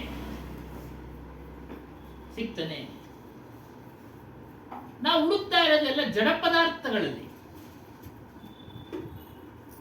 ಜಡದ ವಸ್ತುಗಳಲ್ಲಿ ಪರಮಾತ್ಮನ ಒಂದು ಗುರುತನ್ನ ಹುಡುಕ್ತಾ ಇದ್ದೀವಿ. ಅರಿವಿನ ಗುರುತನ್ನ ಅದರಲ್ಲಿ ಹುಡುಕ್ತಾ ಇದ್ದೀವಿ. ಜಡ ವಸ್ತುಗಳಲ್ಲಿ ಭೂಮಿನಲ್ಲಿ ಸಿಗುತ್ತಾ ಅರಿವಿನ ಲಕ್ಷಣ, ಬೆಂಕಿನಲ್ಲಿ ಸಿಗುತ್ತಾ ಅರಿವಿನ ಲಕ್ಷಣ, ಗಾಳಿನಲ್ಲಿ ಸಿಗುತ್ತಾ ಅರಿವಿನ ಲಕ್ಷಣ, ಚೈತನ್ಯದ ಲಕ್ಷಣ ಇಲ್ಲ. ಅವೆಲ್ಲ ಜಡ ವಸ್ತುಗಳು. ಅವುಗಳನ್ನ ಅವುಗಳೇ ತಿಳಿದಿಲ್ಲ. ಹೀಗಿರುವಾಗ ಬೇರೆಯವ್ರಿಗೆ ಏನು ಗೋಚರವಾಗುತ್ತೆ? ಅಲ್ಲಿ ಪರಮಾತ್ಮನ ಅಂಶ, ಪರಮಾತ್ಮನ ಲಕ್ಷಣ.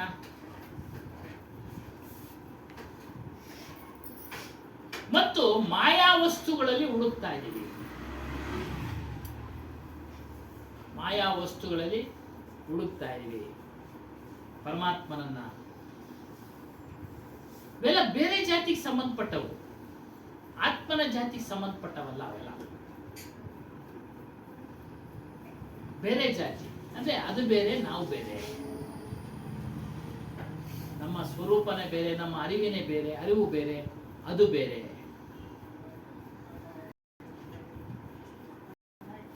ಮತ್ತೆ ನಮ್ಮ ವಸ್ತು ಯಾವುದು ಅಂದ್ರೆ ನಮ್ಮ ಸ್ವರೂಪ, ನಮ್ಮ ಅರಿವು.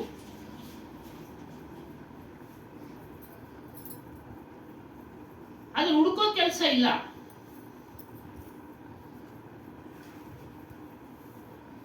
ಜಗತ್ ಸೆ ಲೌಟ್ ಕರ್ ಸಮಜಾನ, ಆಂತರಿಕವಾಗಿ ಒಳಗಡೆ ಪ್ರವೇಶ ಮಾಡಬೇಕು. ಲೌಟ್ ಕರ್ ಅಂದ್ರೆ ವಾಪಸ್. ಅಲ್ಲಿ ಹುಡುಕೋದನ್ನ ಬಿಟ್ಬಿಟ್ಟು ವಾಪಸ್ಸು ನಮ್ಮ ಒಳಗಡೆನೆ ಹುಡುಕೋ ಪ್ರಯತ್ನ ಮಾಡಬೇಕು.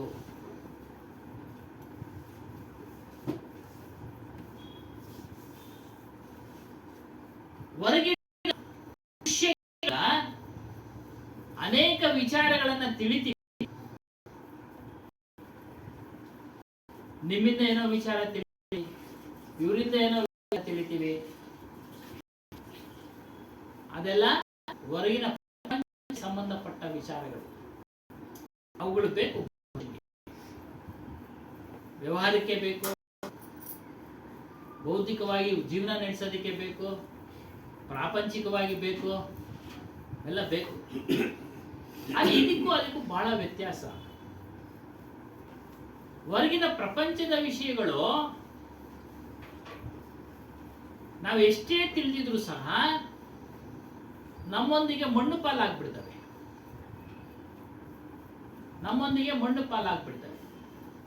ನಾವೇನಾದ್ರೂ ಹೊರಗಡೆ ಬೇರೆಯವರಿಗೆ ತಿಳಿಸಿದ್ರೆ ಅದನ್ನ ಅವರು ಮುಂದುವರಿಸ್ಕೊಂಡು ಹೋಗ್ತಾರೆ. ಆದರೆ ಅದು ನಮ್ಮ ಜೊತೆ ಬರಲ್ಲ. ನಮಗೆ ಕೊನೆ ಆಗ್ಬಿಡುತ್ತೆ.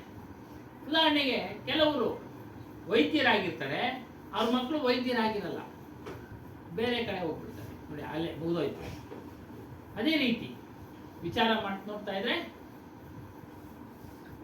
ಕೆಲವರು IAS ಅಧಿಕಾರಿಗಳಾಗಿರ್ತಾರೆ, ಅವ್ರ ಮಕ್ಕಳಾಗಿರಲ್ಲ, ಬೇರೆ ಇದಕ್ಕೆ ಹೋಗ್ಬಿಡ್ತಾರೆ.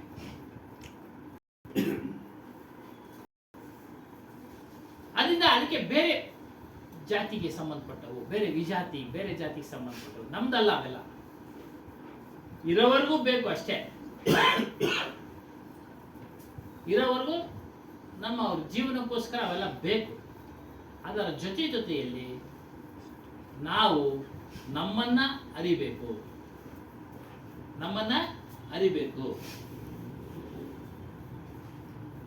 ಅರಿಯೋ ಉದ್ದೇಶ ಏನು ಅಂತಂದ್ರೆ ಬಿಡುಗಡೆ, ಹುಟ್ಟು ಮತ್ತು ಸಾವುಗಳ ಬಂಧನದಿಂದ ಬಿಡುಗಡೆ.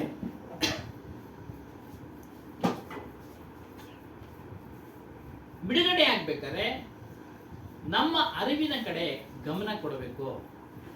ನಾನು ಯಾರು, ಎಲ್ಲಿಂದ ಬಂದೆ, ಹೇಗೆ ಬಂದೆ, ಮುಂದೆ ಏನಾಗಬೇಕು, ಮುಂದೆ ಏನಾಗ್ತೀನಿ ನಾನು, ಮುಂದೆ ನನ್ನ ಸ್ಥಿತಿಗತಿಗಳು ಏನು. ಇದೇ ವಿಚಾರನೆ ಬುದ್ಧನು ಮಾಡಿದ್ದು. ಅದನ್ನು ಹೊರಗಡೆ ಬಂದಿರಲಿಲ್ಲ. ಹೊರಗಡೆ ಬಂದ, ಒಂದು ಶವವನ್ನ ನೋಡ್ದ, ಒಬ್ಬ ರೋಗಿಯನ್ನ ನೋಡ್ದ, ವೃದ್ಧಾಪ್ಯನನ್ನ ನೋಡ್ದ. ಅವನಿಗೆ ಪ್ರಶ್ನೆ ಉಟ್ಕೊಂಡ್ಬಿಡ್ತು. ಸಾರಥಿನ್ ಕೇಳ್ತಾರೆ, ಏನಿದೆಲ್ಲ? ಅದೆಲ್ಲ ಮನುಷ್ಯ ಜೀವನದಲ್ಲಿ ಸ್ವಾಭಾವಿಕ. ವೃದ್ಧನಾಗ್ತಿದ, ಕಾಯಿಲೆ ಕಸಾಲೆಗಳು ಬರ್ತವೆ, ಒಂದಿನ ಮರಣ ಹೊಂದುತ್ತಾನೆ. ಅದಕ್ಕೆ ಅವನು ಇದನ್ನೆಲ್ಲ ತಿಳಿಬೇಕು ಅಂತಾನೆ ಜ್ಞಾನ. ಇದಕ್ಕೆಲ್ಲ ಪರಿಹಾರ ಹುಡುಕ್ಬೇಕು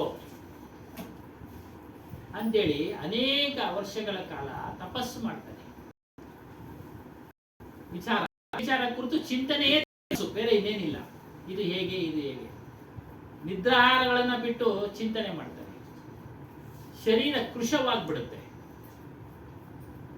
ಅವನಿಗೆ ಅರ್ಥ ಆಯ್ತು, ಈ ದೇಹವನ್ನ ದಂಡನೆ ಮಾಡ್ತಾ ಇದ್ರೆ ಅದು ಫಲಿಸೋದಿಲ್ಲ, ರೋಗ ರುಜಿನಗಳು ಒಳಗಾಗ್ಬಿಡುತ್ತೆ. ಅವಾಗ ಏನ್ ಮಾಡ್ತಾನೆ ಅವನು? ಊಟೋಪಚಾರ ಮಾಡ್ಕೊಂಡು ಅದನ್ನ ಚಿಂತನೆ ಮಾಡ್ತಾನೆ. ಚಿಂತನೆ ಮಾಡೋದೇ ತಪಸ್ಸು. ಕೊನೆಗೆ ಒಂದು ದಿನ ಜ್ಞಾನೋದಯ ಆಗುತ್ತೆ.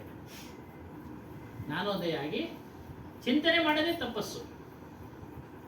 ಒಂದು ವಿಚಾರದ ಕುರಿತು ಜ್ಞಾನೋದಯ ಆಗಿ ಅವಾಗ ಉತ್ತರ ಸಿಗುತ್ತೆ. ಅವನಿಗೆ ಉತ್ತರ ಸಿಗುತ್ತೆ. ಇವೆಲ್ಲ ಸರ್ವೇ ಸಾಮಾನ್ಯ. ಮನುಷ್ಯ ಅಂತ ಹುಟ್ಟಿದ ಮೇಲೆ ಏನೋ ಕಾಯಿಲೆ ಬರೋದು, ವೃದ್ಧಾಪ್ಯ ಬರೋದು, ಮರಣ ಆಗೋದು ಪ್ರತಿಯೊಬ್ಬರಿಗೂ ಬರುತ್ತೆ. ಬಿಡುಗಡೆ ಏನು ಅಂತಂದ್ರೆ ಜ್ಞಾನ. ಇವುಗಳಿಂದ ಬಿಡುಗಡೆ ಏನು ಅಂದ್ರೆ ಜ್ಞಾನ ಪಡಿಬೇಕು, ಆತ್ಮಜ್ಞಾನ ಪಡಿಬೇಕು. ತದನಂತರ ಅವನು ಶಿಷ್ಯರಿಗೆ ಬೋಧನೆ ಮಾಡ್ತಾನೆ. ಅಂದ್ರೆ ಇಲ್ಲೂ ಅದೇ ಹೇಳ್ತಾರೆ, ಅದ್ರ ಕಡೆ ಗಮನ. ಎಲ್ಲಾ ಕೆಲಸಗಳನ್ನ ಮಾಡ್ತಾ ಮಾಡ್ತಾ ಅದ್ರ ಕಡೆ ಗಮನ ಕೊಡಬೇಕು ನಾವು. ನಾನು ಯಾರು, ಎಲ್ಲಿಂದ ಬಂದೆ, ಹೇಗೆ ಬಂದೆ, ಮತ್ತೆ ಇನ್ನೆಲ್ಲಿ ಹೋಗ್ತೀನಿ, ಇವುಗಳ ಬಿಡುಗಡೆ ಹೇಗೆ, ಇದ್ರ ಕಡೆ ಗಮನ ಕೊಡಿ, ಗಮನ ಕೊಡಿ. ಜಡ ಅಂದ್ರೇನು, ಚೈತನ್ಯ ಅಂದ್ರೇನು, ಜಡದ ವಸ್ತುಗಳಿಂದ ಏನು ಪ್ರಯೋಜನ, ಪಾರಕಲ್ಲೇ ಪರೀಕ್ಷೆ ಮಾಡೋದು. ನಿನ್ನಲ್ಲೇ ಇರತಕ್ಕಂಥ ಬುದ್ಧಿ, ಮನಸ್ಸು, ಅರಿವಿನಿಂದ ಇವುಗಳನ್ನೆಲ್ಲ ಪರೀಕ್ಷೆ ಮಾಡ್ಕೊಂಡು ಹೋಗ್ತಾ ಇದ್ದಾರೆ. ಜಡ ಅಂದ್ರೇನು, ಚೈತನ್ಯ ಅಂದ್ರೇನು, ಒಂದ್ ಕಡೆ ಹೇಳ್ತಾರೆ ಸಬ್ಕಿ ಬಾತೆ ಸುನ್ ಲೋ. ನೋಡಿ, ಎಲ್ಲರ ಮಾತುಗಳನ್ನ ಕೇಳು, ಸಾಧು ಸಂತರ ಮಾತುಗಳನ್ನ, ಎಲ್ಲರ ಮಾತುಗಳನ್ನ ಕೇಳು. ನಿನ್ನಲ್ಲಿರತಕ್ಕಂಥ ಪರೀಕ್ಷಾ ಜ್ಞಾನದಿಂದ ಅವುಗಳಲ್ಲಿರ್ತಕ್ಕಂಥ ಗುಣದೋಷಗಳನ್ನ ಪರೀಕ್ಷೆ ಮಾಡು. ಆ ಶಬ್ದಗಳಲ್ಲಿ, ಮಾತುಗಳಲ್ಲಿರ್ತಕ್ಕಂಥ ಏನು ತಪ್ಪಿದೆ, ಏನು ಸರಿ ಇದೆ, ಏನು ಸತ್ಯ ಇದೆ, ಯಾವುದು ಸತ್ಯ, ಯಾವುದು ಅಸತ್ಯ.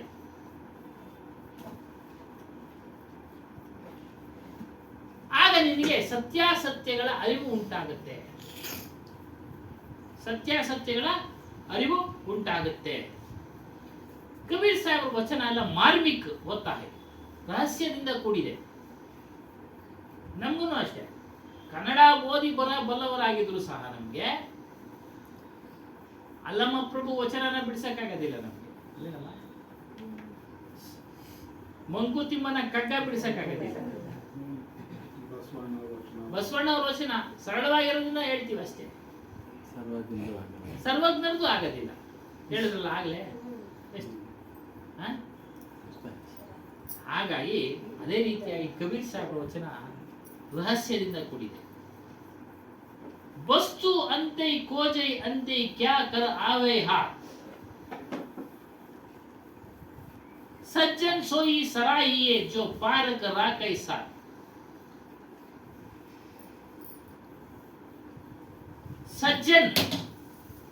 ಸಜ್ಜನರು ಯಾರು ಅದನ್ನು ತಿಳಿದು, अपने पास में फर्क रखता है, पालक रखता है. ಅಂದ್ರೆ ತನ್ನಲ್ಲಿರ್ತಕ್ಕಂಥ ಪರೀಕ್ಷಾ ದೃಷ್ಟಿಯಿಂದ ಜಡಚೇತನಗಳನ್ನ ತಿಳಿದು ಚೇತನ ಮಾರ್ಗದಲ್ಲಿ, ಆತ್ಮಜ್ಞಾನದಲ್ಲಿ ನಡೀತಾ ಇರ್ತಕ್ಕಂಥ ಸಾಧನಾ ಮಾರ್ಗದಲ್ಲಿ ನಡೀತಾ ಇರೋರೆಲ್ಲ ಸಜ್ಜನರು. ಅವ್ರು ಹೇಗೆ ಎಲ್ಲರ ಗುಣದೋಷಗಳನ್ನ, ಎಲ್ಲ ವಿಚಾರಗಳನ್ನ, ಗುಣದೋಷಗಳನ್ನ ಪರೀಕ್ಷೆ ಮಾಡಿ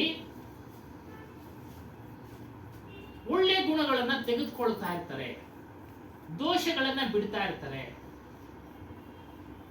ಎಲ್ಲರ ವಿಚಾರಗಳನ್ನ ಕೇಳ್ತಾರೆ.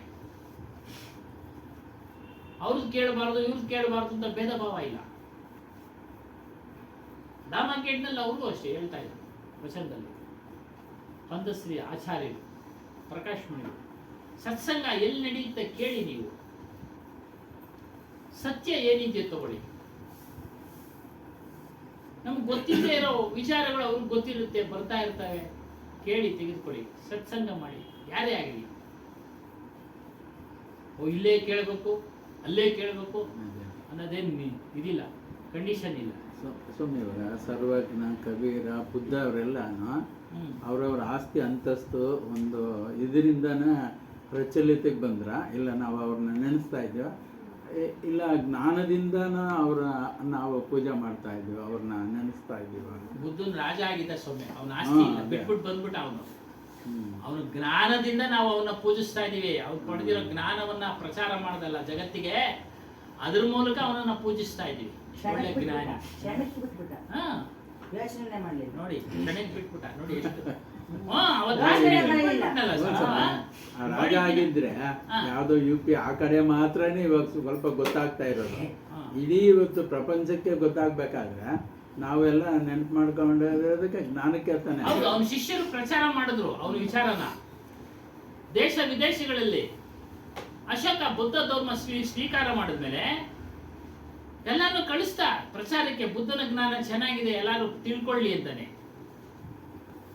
ಅವೇನಮ್ಮ ಇತಿಹಾಸ ಕಳಿಸ್ತಾ ಆಗಿದ್ದಾರೆ. ಅದಕ್ಕೋಸ್ಕರ ಎಲ್ಲ ಕಡೆ ಪ್ರಚಾರ ಆಯ್ತು. ಊರಿಂದ ಊರಿಗೆ ಬರೋರು ಪ್ರಚಾರ ಮಾಡೋದು. ಈಗಲೂ ಅದೇ ನಡೀತಾ ಇರೋದು. ಪ್ರಚಾರಕ್ಕೆ ವಿಮಾನಗಳಿದಾವೆ, ಹಡಗುಗಳಿದಾವೆ, ಬೇಕೆ ಬೇಕೆ ಸಲಕರಣೆ ಅವೆಲ್ಲ ಕಾಲ್ನಡಿಗೆ. ಬುದ್ಧ ಒಂದು ಡೆಡ್ ಬಾಡಿ ನೋಡಿದ್ದಕ್ಕೇನೆ ಜ್ಞಾನೋದಯ ಶುರು ಆಗ್ತದೆ. ಹಾ. ಒಬ್ಬ patient ನೋಡಿದ್ದಕ್ಕೇನೆ ಹಡಗುಗಳಿದ್ವು, ಹಡಗುಗಳ ಮೂಲಕ ಹೋಗ್ತಾ ಇದ್ವು ದೇಶ ವಿದೇಶಗಳಿಗೆ. ಅಂಗವೈದ್ಯರು ನೋಡಿದ್ದಕ್ಕೇನೆ ಜ್ಞಾನೋದಯ ಆಯ್ತು. ಇಲ್ಲಿ ದಿನಾ ಸತ್ತರು ನೋಡಿದ್ರು ಜ್ಞಾನ ಬರೋದು, ದಿನಾ ಬಡತನ ನೋಡಿದ್ರು ಜ್ಞಾನ ಬರೋದು, ದಿನಾ ಕಾಯಿಲೆ ಇರೋ ನೋಡಿದ್ರು ಜ್ಞಾನ ಬರೋದು. ಮತ್ತೆ ನಾವು ಪ್ರಚಾರಕ್ಕೆ ಅಲ್ಲ ಸ್ವಾಮಿ, ಒಂದೇ ನಿಮಿಷ. ನಾವು ಯೇಸು ಪ್ರಭು ಅಂತ ಪ್ರಚಾರಕ್ಕೆ ಹೋದ್ರೆ ನೀವೆಲ್ಲ ಪಕ್ಕ ತಗೊಂಡು ಇದು ತಗೊಂಡು ದೊಣ್ಣೆ ತಗೊಂಡು ಹೊಡಿಯೋದು ಯಾಕೆ? ನಾವು ಹೊಡಿತಾ ಇಲ್ಲಲ್ಲ ಸ್ವಾಮಿ. ನೀವಂತಿದ್ರಲ್ಲಿ ಜಗತ್ತಿನ ಒಂದು ಧರ್ಮ ಪ್ರಚಾರ ಆಗ್ತಾ ಇದೆ ಅಂತ ತಮಾಷೆಗೆ ಇನ್ನೊಂದು ಅದನ್ನ ಅವಹೇಳನೆ ಮಾಡ್ತಾರೆ. ನಮ್ಮ ಧರ್ಮದಂತ ಎಷ್ಟು ಮಾಡ್ತಾವ್ರೆ, ಅವ್ರ ಧರ್ಮ ಹೆಚ್ಚಾಗಬೇಕು ಅನ್ನೋದಕ್ಕೆ ಇದನ್ನ ಇದು ಮಾಡ್ತಾರೆ. ದಿನ ಮಾಡ್ತಿದ್ರು. ಅವರ ಧರ್ಮ ಬೆಳೀಲಿ ಅಂತ ಮಾಡ್ತಾ ಇದ್ದಾರೆ ಅಷ್ಟೇ. ಸತ್ಯ ಏನು ಅಂತ ಯಾರು ತಿಳಿಯಕ್ ಹೋಗ್ತಾ ಇಲ್ಲ. ಗೊತ್ತಾಯ್ತಾ? ಎಲ್ಲಾ ಧರ್ಮಗಳಲ್ಲೂ ಈ ಆತ್ಮಜ್ಞಾನದ ವಿಚಾರ ತುಂಬಿಲ್ಲ. ಅವ್ರವ್ರ ಧರ್ಮ ಬೆಳಿಬೇಕು ಅಷ್ಟೇ. ಸನಾತನ ಧರ್ಮ ಒಂದೊಳಗೆ ಇರೋದು, ಕ್ಲಿಯರ್ ಆಗಿರೋದು. ಬಟ್ ಅದನ್ನು ಏನಾಗಿದೆ ಅಂದ್ರೆ ಜನರಿಗೆ ಅರ್ಥ ಆಗ್ತಾ ಇಲ್ಲ. ಎಲ್ಲರೂ ಮತ ಅಂದ್ರೆ ಅವ್ರಿಗೆ ಬೇಕಾದಷ್ಟು ಜನ ನಮ್ದೇ ಜ್ಞಾನಕ್ಕಲ್ಲ. ಕ್ರಿಶ್ಚಿಯನ್ರು ಅವ್ರ ಮತ ಒಳಗೊಳಗೆ ನಮ್ಮ ಭಾರತದೊಳಗೆ ಕುಸಲಾಯಿಸ್ತಾವ್ರೆ. ನಮ್ಮ ಮತಕ್ಕೆ ಬರ್ರಿ ಹಣ ಕೊಡ್ತೀವಿ, ಮನೆ ಕಳಿಸ್ಕೊಡ್ತೀವಿ. ಕನ್ವರ್ಟ್ ಆಗ್ತಾರೆ. ಮುಸಲ್ಮಾನರು ಆ ಮತ ಅಂದರಿಗೆ ಈ ಜ್ಞಾನವಿರೋದಿಲ್ಲ. ಆತ್ಮಜ್ಞಾನಿಗಳು ಮತ ಪ್ರಚಾರಕ್ಕೆ ಹೋಗಲ್ಲ. ಅವ್ರೂ ಅಹಿಂಸೆಗೆನೆ ಒಳಪಟ್ಟೆ ಯೇಸುನು ಸತ್ಯದು ತಿಳ್ಸೋಕ್ಕೋಸ್ಕರನೇ ಅವರು ಪ್ರಚಾರ ಮಾಡೋದು. ಇವರು ಕೆಟ್ಟದನ್ನ ಆಯ್ಕೆ ಮಾಡಿಕೊಂಡು ಮಾಂಸಾಹಾರ ಅದೆಲ್ಲ ಉಪಯೋಗಿಸ್ತಾರೆ. ಅದು ಕೆಟ್ಟದ್ದು ಅಂತ ಇವ್ರು ತಿಳ್ಕೋಬೇಕು. ಅವ್ರೂ ಒಳ್ಳೇದೇ ಹೇಳಿರೋದು, ಆದ್ರೂ ಅವರು ಅರಿತಿಲ್ಲ ಯೇಸು ಒಳಗು. ಆತ್ಮಜ್ಞಾನ ಬರೋದು ನಮ್ಮ ಜೀವನಕ್ಕೆ ಬರೋದು. ಕ್ರಿಶ್ಚಿಯನ್ಸ್ ಧರ್ಮದಲ್ಲೆಲ್ಲ ಅನ್ನೋದ್ರಲ್ಲೆಲ್ಲ ಆತ್ಮಜ್ಞಾನ ಜೀವ ಹಿಂಸೆ ಮಾಡಬಾರ್ದು ಅಂತ ಹೇಳ್ತಾರೆ, ಆದ್ರೆ ಪ್ರತಿನಿತ್ಯ ಅದೇ ಕೆಲಸ ಮಾಡ್ತಾರೆ. ಮಾಡ್ತಾರೆ, ಮಾಂಸದ ಊಟನೇ ತಿಂತಾರೆ. ಉಮೇಶ್ ಸರ್, ಆತ್ಮಜ್ಞಾನ ಬರೋದು ಹಿಂದೂ ಸನಾತನದಲ್ಲೇ ಸನಾತನ ಅಂದ್ರೆ ಈಗ ನಾವು ಮಾತಾಡ್ತಾ ಇದ್ದೀವಿ. ಇದು ಒಂದು ಸನಾತನ ಧರ್ಮದ ಹಿಂದೂ ಅಂತಾನ? ಹಿಂದೂ ಧರ್ಮ ಹಿಂದೂ ಅಲ್ಲ. ಹಿಂದೂ ಹೋಗಿ ಹಿಂದೂ ನದಿ ಆ ಪಕ್ಕ ಈ ಪಕ್ಕ ವಾಸ ಮಾಡೋದ್ರ ಹಿಂದೂ ನದಿ ಜನ ಅಂತ ಅನ್ಕೊಂಡ್ರಷ್ಟೇ. ಅಷ್ಟೇ ನಮ್ಮ ಮೂಲತಃ ಸನಾತನ ಧರ್ಮದ ಗದೀರ್ ಸಾಹೇಬರು ರಿಸರ್ಚ್ ಮಾಡಿರೋದನ್ನು ಸನಾತನ ಧರ್ಮದಾಗೆ ಬರೋದು. ಅದನ್ನು ಇದು ಕಾನ್ಸೆಪ್ಟ್ ಎಲ್ಲ ಹಂಗೆ ಇರೋದು. ಸನಾತನ ಅಂದ್ರೆ ಅತಿ ಆದಿನೂ ಇಲ್ಲ, ಅಂತ್ಯನೂ ಇಲ್ಲ. ಶುರು ಹಂಗ ಸನಾತನ ಅಂದ್ರೆ ಮೂಲ ಅರ್ಥ. ಇವೆಲ್ಲ ಮಧ್ಯದಲ್ಲಿ ಬಂದಿದ್ದು. ಇವ್ರು ಹೇಳಿದಂಗೆ ಸಿಂಧು ನದಿ ಪಕ್ಕ ಅಲ್ಲಿಂದ ಬಂದ್ರು ಎಲ್ಲ ವಾಸ ಮಾಡೋರು ಅಲ್ಲಿ ಇವ್ರು ಹೆಸರು ಕೊಟ್ಕೊಂಡಿದ್ದಾರೆ. ಇದು ಸನಾತನ, ಬಂತು ಅಷ್ಟೇ. ಇದು ಸನಾತನ, ಇದು ಸನಾತನ ಅಂತ. ಕರೆಕ್ಟ್ ಸ್ವಾಮಿ, ತಾವು ಹೇಳ್ತಾ ಇರೋದು ಸನಾತನ ಅಂದ್ರೆ ಆದಿನೂ ಇಲ್ಲ, ಅಂತ್ಯ ಇಲ್ಲ. ಅದು ಯಾವುದು ಅಂದ್ರೆ ನಿಮ್ಮ ಸ್ವರೂಪ, ನಿಮ್ಮ ಅರಿವು. ನೋಡಿ, ಅದು ಅದಕ್ಕೆ ಆದಿನೂ ಇಲ್ಲ, ಅಂತ್ಯನೂ ಇಲ್ಲ. ಇದು ಮೂಲ ನಿಜವಾದ ಅರ್ಥ ಅಂದ್ರೆ ಸನಾತನದ ಇದು ಅರ್ಥ. ಇವ್ರು ಇದಕ್ಕೆ ಸನಾತನ ಅಂತ ಕೊಟ್ಕೊಂಡವ್ರೆ. ಏನ್ ಮಾಡಿ ಊರು ಇಲ್ಲಿ ಬಿಡಿ. ಓಟುಗೋಸ್ಕರ ಇದು ಯಾವ್ದೋ ಒಂದು ಇದಕ್ಕೆ ಸನಾತನ ಅಂತ ಇದೆಲ್ಲೋದು ಅಲ್ಲೇ ಬಂದಿದೆ. ಹಿಂದೂ ಅಲ್ಲ ಓಟು, ಸ್ವಾಮಿ, ಓಟು, ಓಟ್ ಅಲ್ಲ, ಹಿಂದೂ ಧರ್ಮ ಅಂತ ಬಿಡಿ. ಹೇಳ್ಬಿಟ್ಟು ಓಟುಗೋಸ್ಕರ ಸನಾತನ ಅರ್ಥ ಹೇಳಿದ್ಮೇಲೆ ಬಿಟ್ಬಿಡ್ಬೇಕು. ಅಲ್ಲ, ಬೇರೆ ಜನಕ್ಕೆ ಅದು ಸ್ವಾರ್ಥಕ್ಕೆ ಬಳಸ್ಕೊಳ್ಳೋರು ಹಾ, ಇದ್ದೇ ಅದೇ. ಅದ್ ಬಿಡಿ, ಅದ್ ಬಿಟ್ಬಿಡಿ. ಸನಾತನ ಇವ್ರು ಇಟ್ಕೊಂಡವ್ರಷ್ಟೇ. ಸನಾತನದ ಅರ್ಥ ಸ್ವಾರ್ಥ ಬಿಡ್ರಿ ಅಂತಾನೆ ಹೇಳ್ತಾ ಇರೋದು. ಆದಿ ಅಂತ್ಯ. ನಮ್ಗೆ ನಮ್ಮ ಸ್ವರೂಪಕ್ಕೆ ಆದಿನೂ ಇಲ್ಲ, ಅಂತ್ಯನೂ ಇಲ್ಲ. ಅದಕ್ಕೆ ಹೇಳು, ಅಸಂಖ್ಯ ಜನ್ಮಾಂತರಗಳಿಂದ ನಾವು ಹುಡುಕ್ತಾನೆ ಇದೀವಿ. ಸೊ ಅಲ್ಲಿಗೆ ಹಾ. ಸನಾತನ ಅನ್ನೋದು ಹಿಂದೂ ಆಗ್ಲಿ, ಕ್ರಿಶ್ಚಿಯನ್ ಆಗ್ಲಿ, ಮುಸ್ಲಿಂ ಪರಸಿ ಯಾರು ಬೇಕಾದ್ರೂ ಬಳಸ್ಕೊಬರ್ತಾನೆ. ಶಬ್ದನ ಪಡಿಸ್ಕೊಳ್ಳೋಕೆ ಶಬ್ದ, ಅದೇ, ಶಬ್ದ. ಸದಾಶಿವಪ್ಪ ಅಂತ ನೀವು ಒಬ್ರೇನ ಎಷ್ಟು ಜನ ಇಟ್ಕೊಂಡವ್ರೆ ಹೆಸರು? ಸ್ವಾಮಿ ಯಾವ್ದು ರೈಸ್ವಾಮಿ ಅಂತ ಒಬ್ರೇ ಇಟ್ಕೊಂಡಿದ್ದೀರಾ? ಎಷ್ಟು ಜನ ಇಟ್ಕೊಂಡಿದ್ದೀರಾ? ಹಂಗೆ ಇವಾಗ ಯಾವ್ದು ಹಳೆಯದು ಅದಕ್ಕೆ ಹೇಳ್ಬೋದು ಸನಾತನ. ನೀವು ಹೊಸದಾಗಿ ಹುಟ್ಟಿರೋವಕ್ಕೆಲ್ಲ ಹೇಳಕ್ಕಾಗಲ್ಲ. ಇವಕ್ಕೆಲ್ಲ ಇಸ್ವಿ ಅವ, ಅದಕ್ಕೆ ಇಸ್ವಿನೇ ಇಲ್ಲ. ನೀವು ಬರ್ಕೊಂಡಿರೋ ಸರ್ ಇವೆಲ್ಲನು. ಇಲ್ಲ ಇವಾಗ ಉದಾಹರಣೆಗೆ ಎಲ್ಲಿ ಏನು ಹೋದ್ರು ಯಾವ್ದಾನ ಒಂದು ಇಸ್ವಿ ಇರ್ಬೇಕಾಯ್ತು. ಇದಕ್ಕೆ ಇಸ್ವಿನೇ ಇಲ್ವಲ್ಲ, ಎಲ್ಲಿ ಶುರುವಾಯ್ತು ಏನು? ಆದಿ ಅಂತ್ಯ ಇಲ್ಲ ನಿಮ್ಮ ಸ್ವರೂಪಕ್ಕೆ. ಅದನ್ನೇ ಹೇಳೋದು ಕೃಷ್ಣ ಪರಮಾತ್ಮ. ಏನೋ ಪ್ರಕೃತಿ ಪುರುಷ ಅನಾದಿ. ಅನಾದಿ ಅಂದ್ರೆ ಹುಟ್ಟಿಲ್ಲ, ಅದಕ್ಕೆ ಕೊನೆನೂ ಇಲ್ಲ, ಯಾರು ಸೃಷ್ಟಿ ಮಾಡಲಿಲ್ಲ ಅಂತ ಅರ್ಥ. ಸನಾತನ ಅನಾದಿ ಅಂದ್ರೆ ಇದು ಪದದ ಅರ್ಥ ಮೊದಲಿಂದನೂ ಇದೆ, ಯಾರು ನೀವು ಸೃಷ್ಟಿ ಮಾಡಿಲ್ಲ ನಮ್ಮ ಸ್ವರೂಪನ. ಪ್ರಪಂಚನ ಎಷ್ಟೋ ವರ್ಷಗಳಿಂದ ಇದೆ ಅಂತೇಳಿ, ಕೋಟ್ಯಾಂತರ ವರ್ಷಗಳಿಂದ ಇದೆ ಅಂತೇಳಿ ವಿಜ್ಞಾನಿಗಳು ಹೇಳ್ತಾರೆ. ತಲೆಮಾರುಗಳು ಕಳೆದೋಗವೆ. ಸಂಖ್ಯಾತ. ಆಗ್ಲೂ ಜೀವಿಗಳಿದ್ವು, ಈಗಲೂ ಇರ್ತಾರೆ, ಮುಂದೆನೂ ಇರ್ತಾರೆ. ಅದನ್ನೇ ಇಲ್ಲಿ ಹೇಳಿದ್ರು. ಮನುಷ್ಯ ಅಸಂಖ್ಯ. ಈ ಮಟ್ಟಕ್ಕೆ ಬರ್ಬೇಕಾದ್ರೆ ಅವನು ಎಷ್ಟು ಪಳಗೆ ಕಲ್ತು ಪ್ರಕೃತಿಯಿಂದ ಒಂದೊಂದು ಕಲಿಬೇಕಾದ್ರೆ ಅವನು 106 ವರ್ಷಗಳು ಕಳೆದಿರ್ತಾನೆ. ಮೂರು ಕಳೆದವಲ್ಲ ಒಂದೊಂದು ಅದೃಷ್ಟವಂತರು. ನಾವು ನೋಡಿ, ಅದೃಷ್ಟ. ಅದಕ್ಕೆ ಅನಂತ ಕಾಲ, ಅನಂತ ಕಾಲದಿಂದನೂ ಹುಡುಕ್ತಾ ಇದೀವಿ. ಅವ್ರು ಲೆಕ್ಕನೇ ಹೇಳಲಿಲ್ಲ ಅವರು ಇಷ್ಟು ವರ್ಷ ಅಂತ. ವಿಜ್ಞಾನಿಗಳು ಒಂದು ಲೆಕ್ಕ ಕೊಟ್ಟರು, ಕೋಟ್ಯಾದಿ ವರ್ಷಗಳಿಂದ. ಅದಕ್ಕೂ ಲೆಕ್ಕ ಇಲ್ಲ. ಅನಂತ ಅಂದ್ರೆ ಲೆಕ್ಕನೇ ಇಲ್ಲ. ಲೆಕ್ಕವಿಲ್ಲದೆ ಎಷ್ಟು ಜನ್ಮದಿಂದ ನಾವು ಹೊರಗಡೆ ಹುಡುಕ್ತಾ ಇದ್ದೀವಿ ಪರಮಾತ್ಮನನ್ನ. ನಾವೇ ಪರಮಾತ್ಮ ಸ್ವರೂಪಿಗಳಾಗಿ ನಾವು ಹೊರಗಡೆ ಹುಡುಕ್ತಾ ಇದ್ದೀವಿ. ಈ ಕಾಲದಲ್ಲ ಒಂದೊಂದು ಯುವಕ್ಕೆ ಎಷ್ಟೋ ವರ್ಷಗಳು ಅಂತ ಹೇಳ್ತಾರೆ, ಒಂದು ಅಂದಾಜು ಲೆಕ್ಕ ಮಾಡಿದ್ದಾರೆ ಅಷ್ಟೇ, ಗೊತ್ತಾಗಲಿ ಅಂತ. ಅರ್ಥ ಆಯ್ತಾ? ಕೋಟಿ ವರ್ಷಗಳಾಗೋಗ್ಬಿಟ್ಟಿದೆ. ಅದನ್ನೇ ಇಲ್ಲಿ ಹೇಳ್ತಾರೆ, ಏನೋ ಯಾರು ಸಜ್ಜನರು ಅಂದ್ರೆ ಎಲ್ಲರ ಗುಣದೋಷಗಳನ್ನ ವಿಚಾರ ಮಾಡಿ ದೋಷಗಳನ್ನ ಬಿಟ್ಟು ಒಳ್ಳೆ ಗುಣಗಳನ್ನ ತೆಗೆದುಕೊಳ್ತಾರೆ. ಇವರು ಒಂದು ಒಳ್ಳೇದು ಹೇಳಿದ್ರು ಅದನ್ನ ತೆಗೆದುಕೊಳ್ತಾರೆ. ಕೆಲ್ಸಕ್ಕೆ ಬಾರದೇ ಇರೋದು ನಾನು ಹೇಳಿದ್ರು ನನ್ನೂ ಬಿಟ್ಬಿಡಿ, ನಮ್ದು ಬಿಟ್ಬಿಡಿ, ವಿಚಾರವನ್ನ ತೆಗೆದುಕೊಳ್ಳಿ. ಅದಕ್ಕೆ ಅವ್ರು ಹೇಳಿರೋದು ಎಲ್ಲರ ಮಾತುಗಳನ್ನ ಕೇಳಿ ಆಧರಿಸಿ ಗುಣದೋಷಗಳನ್ನ ವಿಚಾರ ಮಾಡಿ ದೋಷಗಳನ್ನ ತ್ಯಾಗ ಮಾಡಿ ಕೇವಲ ಗುಣಗಳನ್ನ ತೆಗೆದುಕೊಳ್ಳಿ. ಕೇವಲ ಗುಣಗಳನ್ನ ತೆಗೆದುಕೊಳ್ಳಿ. ಅವರು ಸಜ್ಜನರು ಈ ರೀತಿ ದೋಷಗಳನ್ನ ಬಿಡ್ತಾ ಗುಣಗಳನ್ನ ತೆಗೆದುಕೊಳ್ತಾರೆ, ಅಸತ್ಯಗಳನ್ನ ಬಿಡ್ತಾರೆ, ನಿರ್ಭಯದಿಂದ ಇರ್ತಾರೆ. ಯಾವುದೇ ಭಯ ಇರೋದಿಲ್ಲ ಅವರಿಗೆ. ಅಸತ್ಯಗಳನ್ನ ಬಿಡ್ತಾರೆ, ಯಾವುದು ಭಯನೂ ಇರೋದಿಲ್ಲ, ಯಾವುದು ಭಯನೂ ಇರೋದಿಲ್ಲ. ಪುರಾಣಿ ಪೋತಿ, ಹಳೆ ಪುರಾಣಗಳು. ಪೋತಿ ಅಂದ್ರೆ ಪುರಾಣ, ಹಳೆ ಗ್ರಂಥಗಳು, ಪರಂಪರೆ, ಪ್ರಾಚೀನ ಆಚರಣೆಗಳು, ಇವುಗಳನ್ನೆಲ್ಲ ವಿಚಾರ ಮಾಡ್ತಾರೆ. ಯಾವುದನ್ನು ಖಂಡನೆ ಮಾಡೋದಿಲ್ಲ, ತೆಗೆದುಕೊಳ್ತಾರೆ.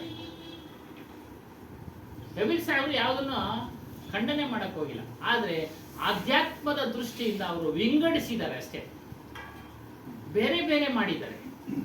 ಇದು ಸರಿ, ಅಸತ್ಯ, ಇದು ತಪ್ಪು. ಎರಡು ನಮ್ಮ ಕಣ್ ಮುಂದೆ ಇಟ್ಟಿದ್ದಾರೆ. ಬೇಕಾದ್ರೆ ನೀನು ಆರಿಸ್ಕೊಬೋದು. ಇದು ನೋಡಿ, ಇದು ಹಿಂಗೈತೆ, ಇದು ಹಿಂಗೈತೆ, ಅದರಲ್ಲಿ ಸೆಲೆಕ್ಷನ್ ಮಾಡ್ಕೊಳ್ಳೋದು ನಾವು. ಜಡ ಚೈತನ್ಯ ಅಂತ ಅದಕ್ಕೆ ಗುರುಗಳು ಹೇಳಿದ್ದು. ಜಡ ನಾಶವಾಗ್ತದೆ, ದುಃಖಕ್ಕೆ ಕಾರಣವಾಗ್ತದೆ. ಚೈತನ್ಯ ನಾಶವಾಗಲ್ಲ, ಅದು ಸುಖ ಸ್ವರೂಪ, ಅದೇ ನೀನು ಅಂತ ಹೇಳಿ. ಸ್ವಾಮಿ, ನೀವು ಗುರುಗಳು ನಿಮ್ಮ ಗಮನಕ್ಕೆ ಯಾವಾಗಾದರೂ ಬಂದಿದೆಯಾ? ಇವಾಗ ಕ್ರಿಶ್ಚಿಯನ್ಸ್ ಆಗಲಿ, ಮುಸ್ಲಿಮ್ಸ್ ಆಗಲಿ, ಯಾರಾದರೂ ಪಾರ್ಷಿಯನ್ ಆಗಲಿ, ಜಡ ಚೇತನ ಅನ್ನೋದ್ರಿಂದ ಆತ್ಮ ಪರಮಾತ್ಮ, ಇದು ಮನುಷ್ಯಲ್ಲಿ ನಾವೇ ಪರಮಾತ್ಮ, ನಾವೇ ನಮ್ಮನ್ನು ಬಿಟ್ಟರೆ ದೇವ್ರು ಯಾರು ಇಲ್ಲ ಅಂತ ಅವ್ರು ಆ ಥರ ಏನಾದರೂ ಬೋಧನೆ ಮಾಡ್ತಾ ಇದ್ದಾರೆ ಅಂತ ನಿಮ್ಮ ಗಮನಕ್ಕೆ ಏನಾದ್ರು ಬಂದಿದೆ? ಬಂದಿಲ್ಲ ಸ್ವಾಮಿ. ಅವ್ರು ಹೋಗಿಲ್ಲ, ಅದು ತಿಳ್ಕೊಳ್ಳಿ. ಅಲ್ಲ, ಅದು ತಿಳ್ಕೊಳ್ಳೋದಕ್ಕೆ ಪೇಪರ್ನಲ್ಲಿ ಅದು ಇದು ಓದೋದ್ರಿಂದ ಇವಾಗ ಅವರು ಯೇಸು ಅವರೇ ದೇವರು, ದೇವದೂತ ಅಂತಾರೆ ಅಲ್ವಾ? ಮುಸ್ಲಿಂ ಅವರಲ್ಲ, ಅವರು ದೇವರು ದೊಡ್ಡವರು, ನಮ್ಗೆಲ್ಲರಿಗಿನ ದೊಡ್ಡವರು ಅಂತ. ಇಷ್ಟನ್ನ ಮಾತ್ರ ಕೇಳಿದೀವಿ ನಾವು ಅಷ್ಟೇ. ಈ ವಿಚಾರಗಳನ್ನ ಕೇಳಿಲ್ಲ, ಈ ವಿಚಾರಗಳನ್ನ ಕೇಳಿಲ್ಲ. ಅಲ್ಲ, ಯಾಕಂದ್ರೆ ನೀವು ಗುರುಗಳಲ್ವಾ, ನೀವೇನೋ ಶೋಧನೆ ಮಾಡಿ ನಿಮ್ಗೆ ಬಂದಿದೆ ಅಂತ ನನ್ ಕೇಳಿ. ಯಾಕೆ ಅವರು ಮಾಡಿದ್ರೆ ಗೋಡೆಗೆ ನಮಾಜ್ ಮಾಡ್ತಾರೆ. ಅದರಿಂದನೇ ಕಬೀರ್ ಸಾಹೇಬ್ರ ಕಾಲದಲ್ಲಿ ಹಿಂದೂ ಮತ್ತು ಮುಸ್ಲಿಂ ಎರಡೇ ಧರ್ಮಗಳು ಇದ್ದವು. ಅವ್ರ ಕಾಲದಲ್ಲಿ 500 ವರ್ಷಗಳ ಹಿಂದೆ ಅವ್ರ ಇಬ್ಬರನ್ನೂ ಸಹ, ಇಬ್ಬರಲ್ಲಿರ್ತಕ್ಕಂಥ ಹಿಂದೂ ಧರ್ಮದಲ್ಲಿರ್ತಕ್ಕಂಥ ದೋಷಗಳನ್ನ, ಮುಸ್ಲಿಂ ಧರ್ಮದಲ್ಲಿರ್ತಕ್ಕಂಥ ದೋಷಗಳನ್ನ ತಿಳಿಸಿ ಹೇಳಿದ್ರು. ಇದು ಸರಿ ಇಲ್ಲ, ಇದು ಸರಿ ಇಲ್ಲ ನೀವು ಮಾಡ್ತಾ ಇರೋದು. ನಿಮ್ಮ ಸ್ವರೂಪ, ನಿಮ್ಮ ಅರಿವೇ ದೇವರು ಹೇಳಿದ್ರು. ಅವರು ಕೇಳಲಿಲ್ಲ. ಹಿಂದೂ ಧರ್ಮದಲ್ಲಿ ಕೆಲವರು ಕೇಳಿದ್ರು. ಯಾಕೆ ಕೇಳಿದ್ರು ಹೇಳಿ? ವೇದಗಳಲ್ಲೂ ಸ್ವಲ್ಪ ಸ್ವಲ್ಪ ತಿಳಿಸಿದ್ದಾವೆ ಆತ್ಮಜ್ಞಾನದ ವಿಚಾರ. ವೇದಗಳಲ್ಲೂ ಸಹ ತಿಳಿಸಿದೆ. ಈಗ ಹೇಳಿದ್ನಲ್ಲ, ಅದು ವೇದಗಳದೇ ವಿಚಾರ. ಏನೋ ವಿಗ್ರಹಗಳ ಪೂಜೆ ಕೆಳದರ್ಜೆ ಇದು ಅಂತ ಹೇಳಿದ್ನಲ್ಲ, ಅದು ವೇದಗಳಲ್ಲಿ ತಿಳಿಸಿದೆ. ಆತ್ಮಜ್ಞಾನವೇ ಶ್ರೇಷ್ಠ, ಬೇರೆ ಎಲ್ಲ ಜ್ಞಾನ ಕೆಳಗಿನ ಮಟ್ಟದ್ದು, ಅದನ್ನೇ ಮುಕ್ತಿಯಿಂದ ವೇದಗಳಲ್ಲಿ ತಿಳಿಸಿದೆ. ಶಂಕರಾಚಾರ್ಯರು ಹೇಳಿದ್ದಾರೆ, ಬ್ರಹ್ಮ ಸತ್ಯಂ ಜಗನ್ಮಿಥ್ಯ ಜೀವೋ ಬ್ರಹ್ಮ ವಿನಾಪರಹ ಅಂತ.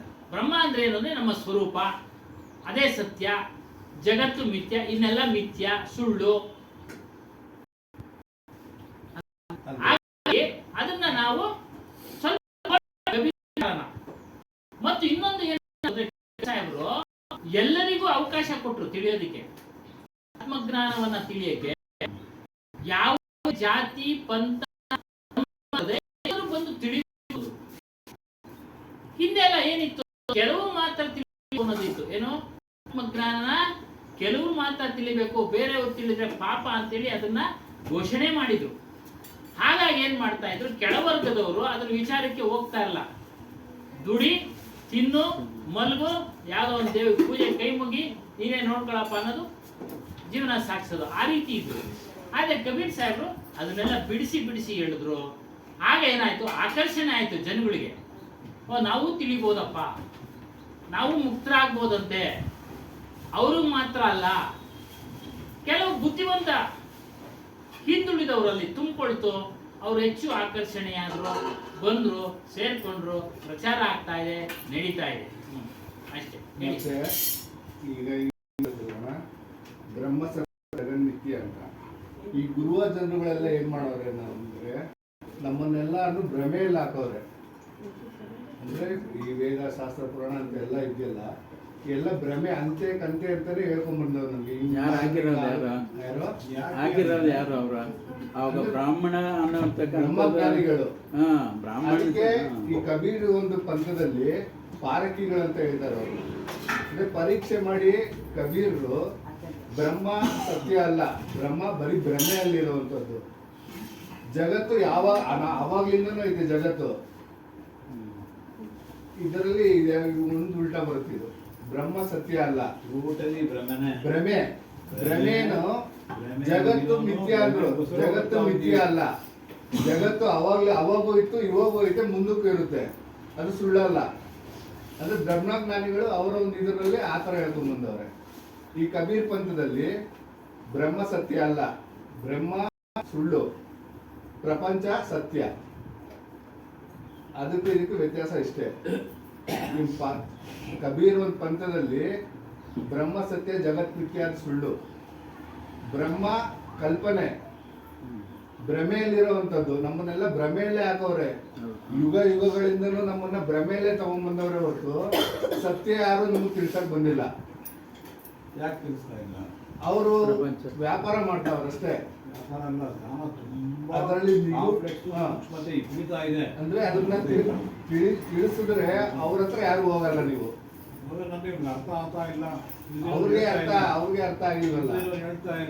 ಆ ಪಾರಕಿ ಗುರುಗಳಂದವ್ರೆ ಈ ಕಬೀರ್ ಪಂಥದಲ್ಲಿ. ಈ ಕಬೀರ್ ಇದನ್ನೇ ನಮ್ಗೆ ಪ್ರತಿಯೊಂದು ಇದ್ರಲ್ಲೂ ತಿಳಿಸಿ ಹೇಳವ್ರೆ. ಇಂಥ ವಿಷಯಗಳೆಲ್ಲ ನಮ್ಗಿಲ್ಲ. ಹೇಳ್ಬಿಟ್ಟಾರೆ ಬಾಯಿ ಮಾತಿನಲ್ಲಿ. ನನ್ನ ಜ್ಞಾನೇಂದ್ರಿಗಳಿಗೆ ಒಂದು ಅನುಭವಕ್ಕೆ ಬರ್ಬೇಕಮ್ಮ, ಅವಾಗ ನಾನು ಅದನ್ನ ಒಪ್ಪೋದು. ಅದನ್ನ ನಾನು ದ್ವಂದ್ವದಲ್ಲೇ ಇರ್ತೀನಿ. ಆ ಒಂದು ಸ್ಥಿತಿಗೆ ನೀವು ಹೋಗ್ಬೇಕು. ಪ್ರತಿಯೊಂದು ಅವ್ರವ್ರು ಹೋಗ್ಬೇಕೆ ಹೊರತು ಹೇಳಿದ ತಕ್ಷಣ ಒಪ್ಕೊಂಡು ಆಗಲ್ಲ. ಅದು ನೀವು ಹೇಳಿದ್ದು ಓಕೆ, ಆದ್ರೆ ನನ್ಗೆ ಅದು ಅರ್ಥ ಇಲ್ಲಲ್ಲ, ಅರ್ಥ ಮಾಡಿಸೋದು ಯಾರು? ಅದಕ್ಕೆ ಪಾರಕಿ ಗುರುಗಳು ಬ್ರಹ್ಮಜ್ಞಾನಿಗಳು ಭ್ರಮೆಯಲ್ಲೇ ಆಗ್ತಾರೆ ಹೊರತು ನಿಮ್ಮನ್ನ ಈ ಪೂಜೆ ಮಾಡು, ಆ ಪೂಜೆ ಮಾಡು, ಅಲ್ಲೋಗು ಇಲ್ಲೋಗು ಅಂತ ನೀವು ಎಲ್ಲಿಂದ ಎಲ್ಗೋದ್ರು ನೀವು ಹೇಳಿದ ರೀತಿ ಎಲ್ಲ ಗುರು ಪರಂಪರೆಯ ಆಶ್ರಮಗಳು ಜಾಗಗಳಲ್ಲೆಲ್ಲರೂ ದೇವರುಗಳಿಕ್ಕಿಲ್ಲ. ಹೌದು, ಅವ್ರ ಗುರುಗಳನ್ನ ಪೂಜೆ ಮಾಡ್ತಾರೆ. ಇನ್ನೂ ಸ್ವಲ್ಪ ಹೆಚ್ಚು ಅಂದ್ರೆ ಅವ್ರ ಗುರುಗಳು ವಿಗ್ರಹ ಮಾಡಿರ್ತಾರೆ ಅಷ್ಟೇ. ನಾವು ಆಶ್ರಮಗಳಲ್ಲಿ ನೋಡಿದ್ದೀವಿ, ಎಲ್ಲ ಆಶ್ರಮಗಳಲ್ಲಿ ಯಾವುದರಲ್ಲೂ ದೇವರುಗಳಿಕ್ಕಿಲ್ಲ. ಅವ್ರ ಗುರುಗಳದೇ ಒಂದು ವಿಗ್ರಹ ಮಾಡಿ ಅದನ್ನೇ ಪೂಜೆ ಮಾಡ್ತಾರೆ ಅಷ್ಟೇ. ಗುರುನೇ ಅವ್ರಿಗೆ ಇದು. ನಾವು ಗುರು ಮುಖಾಂತರ ನಾವು ಸತ್ಯ ತಿಳಿಬೇಕು. ಸತ್ಯ ಯಾರು ಹೇಳ್ತಾ ಇಲ್ಲ ಇಲ್ಲಿ. ಯಾರು ಹೇಳ್ತಾ ಇಲ್ಲ, ಸತ್ಯ ಹೇಳ್ತಾ ಇಲ್ಲ. ಹೇಳ್ತಾರೆ ಯಾರೋ ಈ ಪಾರಕಿ ಗುರುಗಳು ಮಾತ್ರ ಇದ್ರ ಬಗ್ಗೆ ತಿಳಿಸ್ತಾವ್ರೆ. ಓಪನ್ ಆಗಿ ಯಾರು ಸತ್ಯ ಹೇಳ್ತಾರೆ, ಅಲ್ಲಿ ಹೋಗೋ ದಾರಿಗಳು ಹೇಳ್ಕೊಡ್ಬೇಕಲ್ಲ. ನೀನು ಹಿಂಗೆ ಮಾಡು ಹಿಂಗೆ ಮಾಡೋದು ನಿಂಗೆ ಒಳಿತದೆ ಅಂತ ಸುಮ್ಮನೆ ನೀನು ಹಿಂಗೆ ಮಾಡು ಏಕಾಗ್ರತೆ ಇಚ್ಛಾಶಕ್ತಿ ಜಾಸ್ತಿ ಮಾಡು ನಾವು ಪ್ರತಿನಿತ್ಯ ಇಚ್ಛಾಶಕ್ತಿ ಜಾಸ್ತಿ ಮಾಡ್ಕೊಂಡು ಪ್ರತಿನಿತ್ಯ ನಾವು ಆಚರಣೆ ಪ್ರತಿಯೊಂದು ಇದನ್ನು ನಾವು ಆಚರಣೆ ತರಬೇಕು. ಬರೀ ಬಾಯಲ್ಲಿ ಹೇಳೋದ್ರಿಂದ ಏನು ಪ್ರಯೋಜನ ಇಲ್ಲ. ಆಚರಣೆಗೆ ತಂದಾಗ ಮಾತ್ರ ಅದು ಸ್ವಂತ ಅನುಭವಕ್ಕೆ ಬರಬೇಕು. ಅವಾಗ ನಮ್ಗೆ ತಿಳುವಳಿಕೆ ಆಗುತ್ತೆ. ಯಾರು ಏನ್ ಹೇಳಿದ್ರು ಸ್ವಂತ ಅನುಭವಕ್ಕೆ ಬಂದಾಗ ಎಷ್ಟು ಪಕ್ಕ ಇರುತ್ತೆ. ಒಪ್ಪಾಗಿಲ್ಲ ಬಂಧುದಲ್ಲಿ ಆರೋಗ್ಯ ಮಾಡ್ತಾ ಇರ್ತಾನೆ ಅದಾಗಿರ್ಬೋದು. ಅದಕ್ಕೋಸ್ಕರ ಇಷ್ಟು ಲೇಟ್ ಆದ ಸತ್ಯ ತಿಳಿಸೋದು ಇಲ್ಲ. ಅರ್ಥ ಆಯ್ತಾ? ಇದು ಮುಗಿತಾ? ಬ್ರಹ್ಮ ಸತ್ಯಂ ಜಗನ್ಮಿಥ್ಯ ಜೀವೋ ಬ್ರಹ್ಮ ವಿನಾಪರಃ. ಬ್ರಹ್ಮನನ್ನು, ಬ್ರಹ್ಮ ಎಂಬ ಶಬ್ದ ಅವರು ಆತ್ಮನಿಗೆ ಉಪಯೋಗಿಸಿದ್ದಾರೆ, ಬೇರೆ ಏನಿಲ್ಲ. ವಿಚಾರ ಮಾಡಬೇಕು ನಾವು. ಆ ಶಬ್ದನ ಈ ಒಂದು ವಿಲಾಸ್ ಉಪಯೋಗಿಸಿದರೆ ಬ್ರಹ್ಮ ಅಂದ್ರೆ ಆತ್ಮನನ್ನ ಕುರಿತು ಹೇಳಿದ್ದಾರೆ. ಅವ್ರು ಹೇಳ್ದಂಗೆ ಭ್ರಮೆನಲ್ಲಿ ಮುಳುಗಿಸಿದ್ದಾರೆ. ಏನಂತ ಭ್ರಮೆನಲ್ಲಿ ಮುಳುಗಿಸಿದ್ದಾರೆ ಗೊತ್ತಾ? ಇರೋದು ಒಂದು ಆತ್ಮ ಒಂದೇ, ಎಲ್ಲಾ ಕಡೆ ವ್ಯಾಪಕ ಆಗಿದೆ, ಇದನ್ನ ತಿಳಿಸಿದ್ರು. ಆಗ್ಲೇ ಹೇಳಿದ್ನಲ್ಲ, ಸಾಹೇಬ್ರು ಏನ್ ಹೇಳಿದ್ರು? ಆತ್ಮದೇವ್, ರಾಮದೇವ್, ಚೈತನ್ಯ ದೇವ್ ಎಲ್ಲ ಬ್ರಹ್ಮ, ಅದೆಲ್ಲ ನೀನೇ ಆಗಿದ್ಯಪ್ಪ. ಅದಕ್ಕೆ ಮೂಲ ಏನು? ಚೈತನ್ಯ ಅಂತ ಒಂದು ಹೆಸರು ಕೊಟ್ಟರು, ಪಾರಕ್ ಅಂತ ಒಂದು ಹೆಸರು ಕೊಟ್ಟರು. ಇನ್ನು ಜಗತ್ತು ಮಿಥ್ಯ, ಸುಳ್ಳು. ಒಂದು ಚರ್ಚೆ ಆಗೋಯ್ತು. ಜಗತ್ತಿರುತ್ತೆ, ಕರೆಕ್ಟ್ ಅವ್ರು ಹೇಳಿ, ಜಗತ್ತಿದೆ. ಸುಳ್ಳು ಅಂತ ಅಂದ್ರೆ ಯಾವ ರೀತಿ ನಾವು ಅರ್ಥ ಮಾಡ್ಕೊಳ್ಬೇಕು ಅಂತಂದ್ರೆ, ನಾವೇ ಕಟ್ಟಿಸಿದಂತ ಮನೆ ನಮ್ಮ ಜೊತೆ ಕಳಿಸಲ್ಲ, ನಾವೇ ಗಳಿಸಿದಂತ ದನ ಕನಕ ವಸ್ತುಗಳು ನಮ್ಮ ಜೊತೆ ಕಳಿಸಲ್ಲ. ಹಾಗಾಗಿ ಅದು ಸುಳ್ಳು. ಇದೆ, ಪ್ರಪಂಚ ಇದೆ, ಇದೆ, ಕೋಟ್ಯಾವಧಿ ವರ್ಷಗಳು ಇದೆ. ಈ ರೀತಿ ಬಿಡಿಸಿ ಕಬೀರ್ ಸಾಹೇಬ್ ಹೇಳುದು, ಬಿಡಿಸಿ ಹೇಳುದು. ಆತ್ಮನಿಗೆ ಬ್ರಹ್ಮ ಅಂತ ಹೆಸರಿಟ್ರು ಅಷ್ಟೇ. ಇವರು ಪಾರಕಿ, ಇದು ಪಾರಕಿ ಸ್ವಾಮಿ. ಪಾರಕಿ ವಿಚಾರ ಇದೆ. ಹೆಸರು ಬೇರೆ ಬೇರೆ ಇರ್ಬೋದು, ಇವಾಗ ಸತ್ಯನಾಮ ಅಂತ ನಮ್ದು ಪರಂಪರೆ. ಪಾರಕಿ ಸಂತರಲ್ಲಿ ಜೀವ ಅನ್ನೋ ಪರಂಪರೆ. ಏನು? ಆತ್ಮನಿಗೆ ಜೀವ ಅಂತ ಹೇಳಿದ್ದಾರೆ. ಇದ್ರ ಬಗ್ಗೆ ಒಂದ್ ಕಡೆ ಚರ್ಚೆನೇ ಆಗೋಯ್ತು. ಅದನ್ನ ಹಾಕಿದ್ದೆ ನಾನು ವಿಡಿಯೋನಲ್ಲಿ. ಇನ್ನೊಂದ್ಸರಿ ಹೇಳಿ, ಒಬ್ಬ ಜೂನಿಯರ್ ಪಾರಕಿ ಸಂತರು ಜೀವ ಅನ್ನೋ ಶಬ್ದನ ಒಪ್ಕೊಳ್ತಾ ಇದ್ದಾರೆ. ಅದೇ ಸೀನಿಯರ್ ಸಂತರು ಜೀವ ಅಂದ್ರು ಒಂದೇ, ಆತ್ಮ ಅಂದ್ರು ಒಂದೇ. ಈ ಜೂನಿಯರ್ ಆತ್ಮ ಅನ್ನೋದು ಒಪ್ಕೊಳ್ತಾ ಇಲ್ಲ, ಆತ್ಮ ಅನ್ನೋ ಶಬ್ದ ಒಪ್ಕೊಳ್ತಾ ಇಲ್ಲ. ಸೀನಿಯರ್ ಹೇಳ್ತಾ ಇದ್ದಾರೆ ಜೀವ ಅಂದ್ರು ಒಂದೇ, ಆತ್ಮ ಅಂದ್ರು ಒಂದೇ ಅಂತ. ಅದನ್ನ ನಾನು ವಿಚಾರ ಮಾಡಿದೆ ಸಂತೋಷ್ ಸಾಹೇಬ್ರ ಹತ್ರ. ಅವ್ರು ಹೇಳಿದ್ರು, ಒಳ್ಳೆ ವಿಚಾರ ಹೇಳಿದ್ರು. ಅವರು ಎಲ್ಲ ಅವರು ಶಬ್ದಗಳನ್ನ ತಲೆನಲ್ಲಿ ತುಂಬ್ಕೊಂಡ್ಬಿಟ್ಟವ್ರಪ್ಪ. ಅಹಂ ಅನ್ನೋದ ಇದೆ, ಅಹಂ ಇದೆ ಅವರಲ್ಲಿ. ನಾನೇ ತಿಳಿದಿರೋದು ಶ್ರೇಷ್ಠ. ಇದೇನಕ್ಕೆ ಹೇಳಿದ್ರು? ನಾನು ಇಲ್ಲಿ ಗುರ್ತಾಕಿದ್ದೀನಿ, ಓದ್ತೀನಿ ನೋಡಿ. ಆದರ್ ಸೆ ಸಬ್ ಕಿ ಬಾತ್ ಸುನ್ ಲೋ, ಸುಳ್ಳು ಹೇಳ್ತಾರೆ, ಬಾತೆ ಸುನ್ ಲೋ ಪರಂತು ಅಪ್ರಿ ಪರಕ್ ಸೆ ಉನ್ಕೆ ಗುಣದೋಷಕ್ಕೂ ಪಹಚಾನ್. ನೋಡಿ, ಗುಣದೋಷಗಳನ್ನ ತಿಳ್ಕೊಳ್ಳಿ. ಆತ್ಮ ಅಂದ್ರೆ ಒಂದೇ, ನಾವಿಲ್ಲಿ ಚೈತನ್ಯ ಅಂತ ಅದ್ರ ಹೆಸರ ಮೇಲೆ ನಾವು ತಿಳಿಸ್ತಾ ಇದೀವಿ. ಸತ್ಯನಾಮ ಅಂತ ಆತ್ಮನಿಗೆ ಒಂದು ಹೆಸರು ಕೊಟ್ಟು ಅದ್ರ ಮೇಲೆ ನಾವು ಪ್ರಚಾರ ಮಾಡ್ತಾ ಇದೀವಿ. ಜೀವ ಅನ್ನೋ ಒಂದು ಹೆಸರ ಮೇಲೆ ಇವರು ಹೇಳ್ತಾರೆ. ಇವ್ರ ವಿಚಾರಗಳು ಕೇಳಿದ್ರು. ಆತ್ಮ ಅನ್ನೋ ಶಬ್ದ ಇವರು ಉಪಯೋಗಿಸ್ತಾರೆ. ಯಾರು? ಅಭಿಲಾಷ್ ಸಾಹೇಬ್. ಅವರೆಲ್ಲೂ ನೋಡು, ಆತ್ಮದೇವ್ ಇಲ್ಲೇ ಐತೆ ಉದಾಹರಣೆ. ಆತ್ಮದೇವ್ ಶಬ್ದಗಳು ಹಲವಾರು ಶಬ್ದಗಳಿದೆ. ನೀವು ಹೇಳಿದ್ರಲ್ಲ ಸ್ವಸ್ವರೂಪ ಅರ್ಥ ಆಗಲ್ಲ ಸ್ವಾಮಿ, ಅದು ಕೆಲವರಿಗೆ ಅರಿವು. ನೋಡಿ, ಅರಿವೇ ದೇವರು ಕನ್ನಡದಲ್ಲಿ. ನಾನು ಅಂದ್ರೇನು? ದೇಹ ತೋರಿಸ್ತಾರೆ. ಹಾಗಾಗಿ ನಿನ್ನಲ್ಲಿರ್ತಕ್ಕಂಥ ಪ್ರಜ್ಞೆ, ನಿನ್ನ ಅರಿವೇ ದೇವರಪ್ಪ. ಶಬ್ದಗಳು ಬೇರೆ ಬೇರೆ ಇರ್ಬೋದು. ಅವರು ಬ್ರಹ್ಮಜ್ಞಾನಿಗಳು ಅದನ್ನೇ ಉಪಯೋಗಿಸೋದು, ಬ್ರಹ್ಮ ಅಂತಾನೆ ಉಪಯೋಗಿಸೋದು. ಅದೇನು ಮಾಡ್ಲಿಕ್ಕಾಗಲ್ಲ. ನಿನ್ನ ಅರಿವೇ ಇಲ್ಲ ಅಂದ್ರೆ ನೀನ್ ಸತ್ತೋದಂಗೆ. ಹೌದು, ಖಂಡಿತ ನಿಜ. ಆತ್ಮಜ್ಞಾನ ಚೈತನ್ಯ ಇಲ್ಲ ನಿನ್ನ ಹೌದು, ಶಕ್ತಿ. ಚೈತನ್ಯ ಅಂದ್ರೆ ಶಕ್ತಿ. ಅದೇ ಇಲ್ಲ ಅಂತ ಅಷ್ಟೇ. ಅದಕ್ಕೆ ಕೋಮಾಗ ಹೋಗವ್ರೆ ಅಂತ ಆಕ್ಸಿಜನ್ ಹಾಕಿ ಕೀಳ್ತಾರೆ. ಈ ರೀತಿಯಾಗಿ ಪಾರಕಿ ಸಂತರು ಏನ್ ಮಾಡ್ತಾರೆ, ಇಲ್ಲಿ ಹೇಳ್ತಾ ಇದ್ದಾರೆ ನೋಡಿ, ಪುರಾಣಿ ಪೋತಿ. ಪುರಾಣಿ ಅಂದ್ರೆ ಹಳೆದು, ಪೋತಿ ಅಂದ್ರೆ ಪುರಾಣಗಳು, ಧರ್ಮ ಗ್ರಂಥಗಳು, ಪರಂಪರೆ ನೋಡಿ. ಅವ್ರದ್ದು ಪರಂಪರೆ, ಬ್ರಹ್ಮಜ್ಞಾನದ ಪರಂಪರೆ. ಅವರು ವ್ಯಾಪಕ ಅಂತ ಹೇಳ್ತಾರೆ. ಇವ್ರು ಹೇಳಿದ್ದು ಕರೆಕ್ಟ್. ಅವ್ರೆಲ್ಲಿ ಫೋಟೋಗಳು ನಾನು ನೋಡಿದೆ ಸ್ವಾಮಿ, ಗುರು ಇಟ್ಟು ಗುರುಗಳು ಪೂಜೆ ಮಾಡ್ತಾರೆ, ಏನ್ ಹೇಳಿದಾರೆ ಅದನ್ನ ತಿಳಿಸ್ತಾರೆ. ಗುರು ಅಷ್ಟೇ. ಹಾ, ಹಾಗಾಗಿ ಅರ್ಥ ಆಯ್ತು. ಪ್ರಾಚೀನ, ಹಳೇದು. ಪ್ರಾಚೀನ ಅಂದ್ರೆ ಹಳೇದು, ನವೀನ ಅಂದ್ರೆ ಈಗ. ಪ್ರಾಚೀನ ಕಾಲದಿಂದ ಶಂಕರಾಚಾರ್ಯ ಕಾಲದಿಂದ ಅದು ಅನುಷ್ಠಾನ ಮಾಡ್ಕೊಂಡ್ ಬರ್ತಾರೆ. ಅವ್ರು ಮೂರ್ತಿ ಪೂಜೆ ಮಾಡ್ತಾರೆ. ಆಗ್ಲೇ ಕಳೆದ ವಾರ ಹೇಳ್ದಂಗೆ ಶ್ರೀಸಾಮಾನ್ಯರಿಗೆ ಮೂರ್ತಿ ಪೂಜೆ, ಈ ಆತ್ಮಜ್ಞಾನ ಎಲ್ರಿಗೂ ಅರ್ಥ ಆಗೋದಿಲ್ಲ, ಎಲ್ರಿಗೂ ಅರ್ಥ ಆಗಲ್ಲ. ಕೋಟಿಗೊಬ್ರು ಅಂತ ಹೇಳ್ತಾರೆ ಕಬೀರ್ ಸಾಹೇಬ್. ಕೋಟಿಗೊಬ್ರಿಗೆ ಅರ್ಥ ಆಗೋದು, ಕೋಟಿಗೆ ಅರ್ಥ ನಿಲ್ಲಕ್ಕೆ ಸಾಧ್ಯ. ಲಕ್ಷಕ್ಕೊಬ್ನ ಮಾಡ್ಕೊಳ್ತಾನೆ, ಕೋಟಿಗೊಬ್ನು ಸ್ಥಿತಿ ಪಡಿತಾನೆ. ಅರ್ಥ ಆಯ್ತಾ? 10 ಲಕ್ಷ ಜನ ಸ್ವಾಮಿಗಳನ್ನವರೆಗೂ ಗೊತ್ತಿರಲ್ಲ, ಬಿಟ್ಟಿಲ್ಲ. ಹಾಗಾಗಿ ಅದನ್ನ ಹೇಳ್ತಾರೆ ಏನು, ಯಾರು ಪಾರಕಿ ಸಜ್ಜನರು ಯಾರು ಅಂದ್ರೆ ಈ ರೀತಿಯೆಲ್ಲ ವಿಚಾರ ಮಾಡಿ ಜಡಚೇತನಗಳನ್ನ ವಿಚಾರ ಮಾಡಿ ಕಳೆದಿರ್ತಾರೆ. ಹೇಳಿ ಸ್ವಾಮಿ, ಏನಾದ್ರು ಇದೆಯಾ? ಜಡ ಚೇತನದಲ್ಲೇ ಹೋಗಿ ಜಡವನ್ನ ಕಳೆದಿರ್ತಾರೆ, ಚೈತನ್ಯ ಕಡೆ ಹೋಗಿರ್ತಾರೆ. ಜಡ ಚೇತನದ್ದು ವಸ್ತು ಇನಕಿ ಪಾಲಕ ಪ್ರಾಪ್ತ ಬಿನ ಬಂಧನ ಚೂಟತನಾಯಿ. ಚೇತನದ ಮಾರ್ಗದಲ್ಲಿ ಹೋಗಿರ್ತಾರೆ, ಅಂದ್ರೆ ಆತ್ಮ ಮಾರ್ಗದಲ್ಲಿ, ಆತ್ಮಜ್ಞಾನದ ಮಾರ್ಗದಲ್ಲಿ ಅವರು ಸಾಧನೆ ಮಾಡ್ತಾ ಇರ್ತಾರೆ. ಅವ್ರು ಯಾರನ್ನು ಖಂಡನೆ ಮಾಡ್ಲಿಕ್ಕೆ ಹೋಗೋದಿಲ್ಲ. ಅದೇ ಹೇಳಿದ್ರು, ಯಾರನ್ನು ಖಂಡನೆ ಮಾಡಕ್ ಹೋಗೋದಿಲ್ಲ. ಆದ್ರೆ ಸತ್ಯಾಸತ್ಯಗಳನ್ನ ತಿಳಿಸ್ತಾ ಇರ್ತಾರೆ. ಸತ್ಯ ಇದು, ಅಸತ್ಯ ಇದು, ಸತ್ಯ ಇದು, ಅಸತ್ಯ ಇದು. ಪಾರಕ್ ಅಂದ್ರೇನು? ನಿಮ್ಮ ಸ್ವರೂಪನೇ ಅಪ್ಪ. ಪಾರಕ್ ಜೀವ ಕಾ ಸ್ವರೂಪ ಹಿ ಹೈ. ನೋಡಿ, ಪಾರಕ್ ಅಂದ್ರೆ ಏನು? ಪರೀಕ್ಷೆ ಮಾಡೋದು ಎಲ್ಲಿಂದ ಮಾಡ್ತೀರಾ? ನೀವು ನಿಮ್ಮ ಅರಿವಿನಿಂದ ಪರೀಕ್ಷೆ ಮಾಡ್ತೀರಾ. ಅದೇ ನಿಮ್ಮ ಸ್ವರೂಪನಪ್ಪ, ಅದೇ ನಿಮ್ಮ ಸ್ವರೂಪ. ಜ್ಞಾನಿ ಹೀಮೆ ಪರಕೈ. ಜ್ಞಾನದಲ್ಲೇ ಪರೀಕ್ಷೆ ಮಾಡೋದಿದೆ ಗುಣ. ಆ ಜ್ಞಾನ ಇದ್ರೇನೆ, ಅರಿವಿದ್ರೇನೆ ನಿಮ್ಗೆ ಪರೀಕ್ಷೆ ಮಾಡಕ್ಕೆ ಆಗೋದು. ಇಲ್ಲ ಅಂದ್ರೆ ಆಗೋದಿಲ್ಲ. ಒಂದು ಉದಾಹರಣೆ ಕೊಡ್ತಾರೆ. ಒಂದು ಇರುವೆ ಮರಳಿನಲ್ಲಿ ಬಿದ್ದಿರತಕ್ಕಂಥ ಸಕ್ಕರೆ ಕಾಳನ್ನು ಆರಿಸಿ ತೆಗೆದುಕೊಳ್ಳುತ್ತೆ. ಹೇಗೆ ತೆಗೆದುಕೊಳ್ಳುತ್ತೆ? ತನ್ನಲ್ಲಿರತಕ್ಕಂಥ ಅರಿವಿನ ಜ್ಞಾನದಿಂದ ಇದು ಸಕ್ಕರೆ ಅಂತೇಳಿ ಸಕ್ಕರೆನ ಹಿಡ್ಕೊಳ್ಳುತ್ತೆ. ಮರಳನ್ನೆಲ್ಲ ಇಟ್ಕೊಳ್ಳಲ್ಲ, ಮರಳುಗಳು, ಕಲ್ಲು, ಮಣ್ಣು ಎಲ್ಲ ಇಟ್ಕೊಳ್ಳಲ್ಲ. ಅದರಿಂದ ಪರೀಕ್ಷೆ ಮಾಡುತ್ತದು. ಹುಡ್ಕೊಂಡು ಹೋಗಿ ಸಕ್ಕರೆ ವಾಸನೆ ಗೊತ್ತಾಗುತ್ತೆ. ಹುಡ್ಕೊಂಡು ಹೋಗಿ ಸಕ್ಕರೆನೇ ಹಿಡ್ಕೊಳ್ಳುತ್ತೆ. ಅದು ಉದಾಹರಣೆ.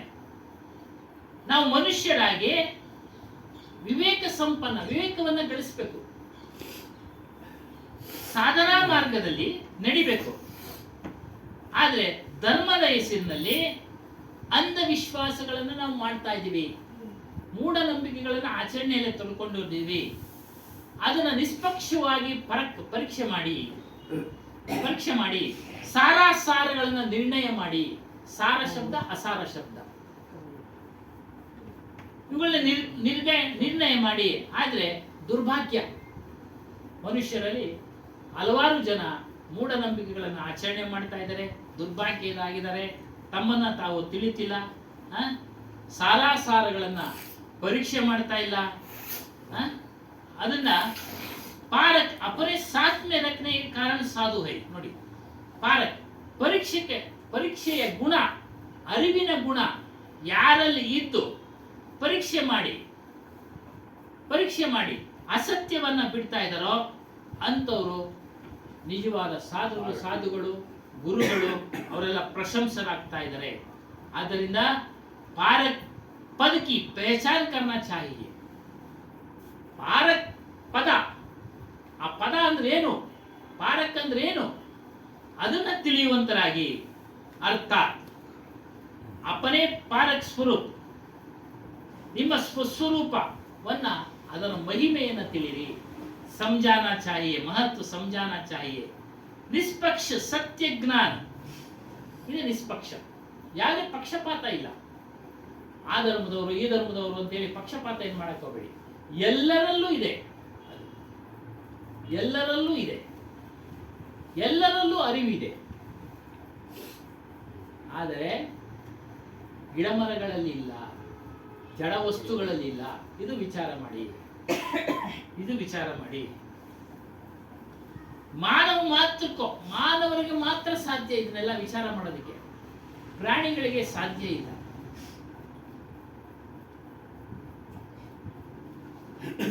ಇದು ಪಾರಕ್ ಶಬ್ದದ ಮಹಿಮೆಯಾಗಿದೆ, ಮಹತ್ವವಾಗಿದೆ. ಮಹತ್ವವಾಗಿದೆ ಅಂದ್ರೆ ನಮ್ಮ ಸ್ವರೂಪ ಅಷ್ಟು ಮಹಿಮೆ ಉಳ್ಳದ್ದು. ಸತ್ಯಾಸತ್ಯಗಳನ್ನು ವಿಚಾರ ಮಾಡತಕ್ಕಂಥ ಶಕ್ತಿ ಇದೆ. ನಾವು ಅದರಿಂದ ಜಡ ಅಂದ್ರೇನು, ಚೈತನ್ಯ ಅಂದ್ರೇನು ತಿಳಿಬೇಕು. ಯಾವುದನ್ನ ಹಿಡಿದ್ರೆ ನಮಗೆ ಬಿಡುಗಡೆ, ಯಾವ ಮಾರ್ಗದಲ್ಲಿ ಹೋದ್ರೆ ಬಿಡುಗಡೆ. ಇಲ್ಲಿ ಹೇಳ್ದಂಗೆ ವಿಗ್ರಹಾರಾಧನೆಯೇನೋ ಕೆಳದರ್ಜೆಯದು, ಸಾಮಾನ್ಯನಿಗೋಸ್ಕರ ಮಾಡಿರೋದು. ಭಕ್ತಿ ಬರಲಿ ಅಂತ ಭಕ್ತಿಯೋಗದಲ್ಲಿ ವಿಗ್ರಹಾರಾಧನೆ ಬರ್ತದೆ ಅಷ್ಟೇ. ಅದನ್ನು ಇದೆ. ತದನಂತರ ನಾವು ವಿಗ್ರಹಾರಾಧನೆ ಅದಕ್ಕಿಂತ ಹೆಚ್ಚಿನ ಭಕ್ತಿ ಮಾಡ್ಬೇಕು. ನಾವು ಗುರು ಭಕ್ತಿ ಮಾಡಿದಾಗ ನಮ್ಗೆ ಈ ಎಲ್ಲಾ ವಿಚಾರಗಳು ಸಿಗ್ತವೆ. ಜ್ಞಾನನೇ ಭಕ್ತಿ ಮಾಡು ಅಂತ. ನನಗೆ ಆ ಲೆವೆಲ್ ಬೇಕಾಗುತ್ತೆ. ಆ ಲೆವೆಲ್ ಇದ್ರೇನೆ ಇಲ್ಲಿ ಲೆವೆಲ್ ಆಗೋದು. ಇಲ್ಲ ಅಂದ್ರೆ ಸಾಧ್ಯನೇ ಇಲ್ಲ. ಇಲ್ಲಾಂದ್ರೆ ನೀವು ಹುಟ್ಟತಾನೆ ಆಗ್ಬೇಕಾದ್ರೆ ಅದೇ ಈ ಕಾರಣ ಜನ್ಮ ಶಂಕರಾಚಾರ್ಯನ ಹುಟ್ಟತಾನೆ ಅವ್ರಿಗೆ ನಾನು ಬುದ್ಧನಿಗೆ ಒಂದು